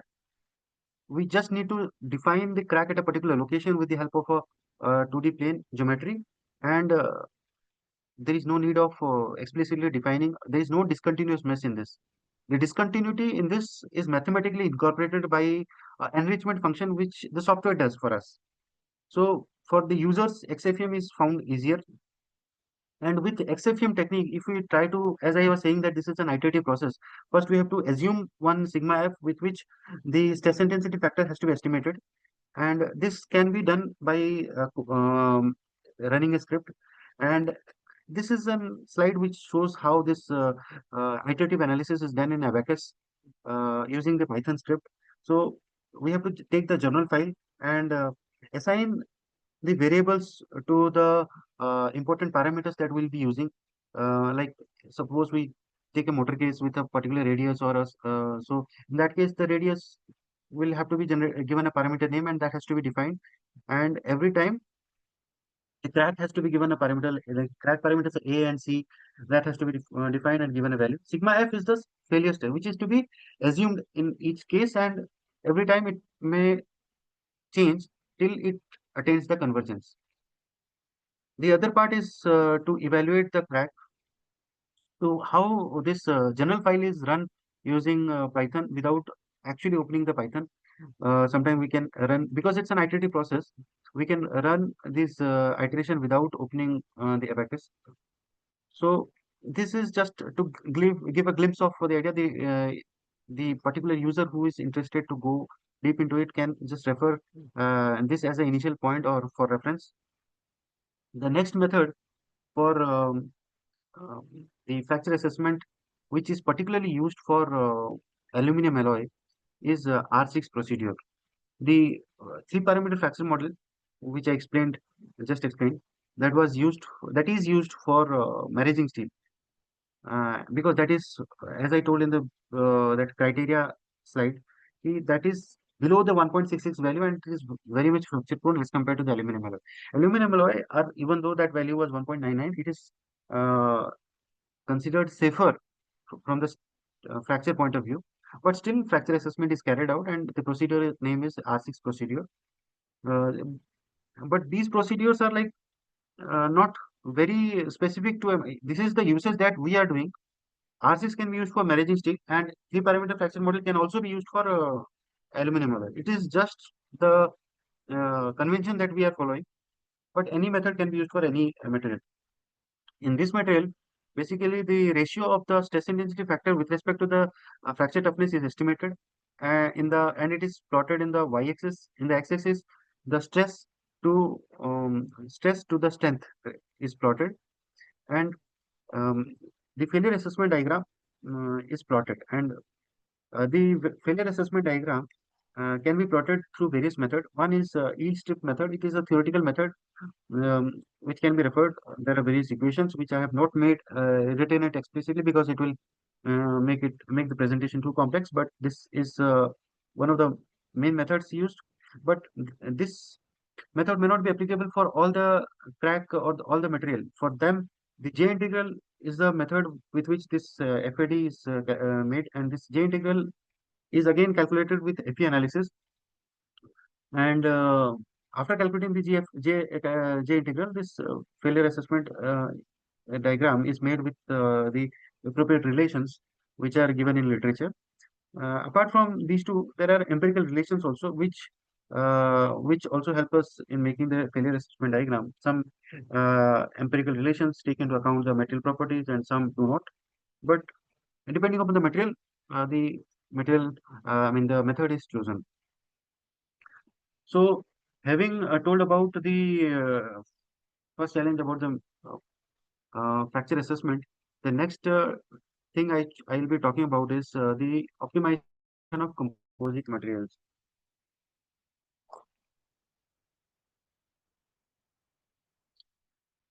So there are optimization broadly divided into here I have written 4 categories, but there are like some divided into 4 or 5, 6 categories also, like topology optimization. There is something called topography optimization also that I have not made here because this topography is, I think, not relevant to composites. Shape optimization, some call shape and size separately also. Layout optimization, material optimization. So there are several optimization. Or topology optimization deals with spreading the material where the material is required and where not. So if some place is not that stressed, so we can subtract material there. So like we see this structure is originally made like a continuous structure, a continuous cylinder. Then material pockets are cut and removed so as to make it light. And because it is known that these material are not contributing to the required function, so it is removed so as to make it light. And this is just a rough example of how the topology optimization works. Shape optimization in the other way, other hand, is like mm, tweaking the size a little bit so as to improve the performance. Layup optimization, which I will be explaining in detail in this presentation, is deciding on what will be the angle, what will be the sequence of the layup. So that is layout optimization. Material optimization, as the name suggests, what is the material to be used, what is the resin, what will be the fibers, and in terms of cost and the performance, what is giving, which is to be chosen. So before any optimization to be undertaken, there are 4 or 5 steps we have to see. First one is identify which is the design variable, with what we are studying, with which variable we are going to do the uh, optimization. In this layup optimization, obviously the layup angle is the variable, and so obviously layup variable, once the angle is defined as a layup, variable, will define the next thing, design variable. The next step is design space. So design space is like from which variable value to which value are we allowing the variable to vary. Suppose we are designing a structure to determine how big uh, big a cylinder should be. So then we have to define that the diameter can vary from 800 to 1200. So it will be like called as the design space. Then after defining the design variable and design space, the third parameter, the step is to determine the response. Which are the response which we will be dealing with? Response is basically uh, the parameters which we will study in our assessment. It can be stress, it can be natural frequency, it can be mass. So based on that, we have to determine, like, suppose we are designing a structure which will have a particular constraint. So this response is the parameter, as I told, which will be studying. And while we study that, among these response, one response or 2 response we will set as objective, and others we will set as constraints. So constraint means that requirement has to be met, and objective means it has to be either maximized or minimized. So there are 5 steps: design variables identification, then design space identification, then this response, then identifying which response will be used for constraint and which response will be used for objective. So why is it that challenging to optimize a composite structure? So we have seen from literature that this iterative design methodology is mostly used. From intuition, people try to decide which should be the layer. The composite material is a little tricky as compared to isotopic material because of their orthotropic nature. Like if we want to design a tensile specimen which is subjected to uniaxial tension, then obviously the fibers has to be aligned in the direction of the load in order to maximize the performance. But if we have to design a cylinder which is subjected to compression, then if we follow the same analogy and put the fibers in the axial direction so as to maximize the performance, we will see that it is not the best angle. And the result has been seen. Similarly, if we have to design a shaft to transfer torsion, the ideal or the best design will not be the one where the fibers are lapped in the circumferential direction. So this is what which makes the design tricky. It has been seen that researchers try to go for some layup based on their intuition, and they decide which is the best performing one among the layup they considered. But chances are there the best best design among the design they have considered may not be the actual best. It is just the best among what it is studied. So we call it in the language of optimization as a local maxima. It may not be the global maxima. So in order to capture global maxima, the evolutionary algorithm have become very prevalent, which are not working in the mechanism with which the traditional optimizers used to work. Traditional optimizers used to work in this gradient descent mechanisms. They calculate the gradient with respect to a design variable, and then they try to move in the direction where it is maximizing. But such mechanism will has a high probability of going to the local maxima, and the mechanism the algorithm which I'll be explaining in this presentation will be based on evolutionary algorithm, which are uh, independent of such problem, because they don't deal with gradients. So the second challenge of optimization is, even though some okay, this unbalanced to this composite material has got a fundamental requirement of making the laminate as balanced. If we don't make them balanced, there will be unnecessary coupling between shear response and bending, sometimes bending and twisting. I mean, the ABD matrix, we have to make some terms which are not playing a role in the load taking has to be minimized or made to be made zero. We know that B matrix will be made zero if we make a laminate as symmetric. But similarly, this there are terms in A matrix and the T matrix which has also to be eliminated. So that is uh, being carried out by making the laminate as balanced. With balance, I mean, if we are putting a layer at a certain angle, say theta, we need to have another layer in the same laminate as minus theta also. So that will make it balanced. And this not only helps in this structural responses, it also helps in the fabrication, because if it is not balanced at sometime it may introduce warpage during the curing process.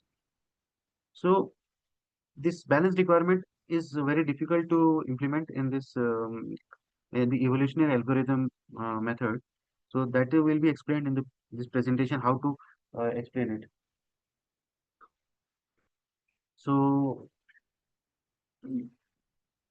so even though some researchers have explained how to introduce this balanced laminate, they have designed the laminate in a fashion where plus theta and minus theta are together.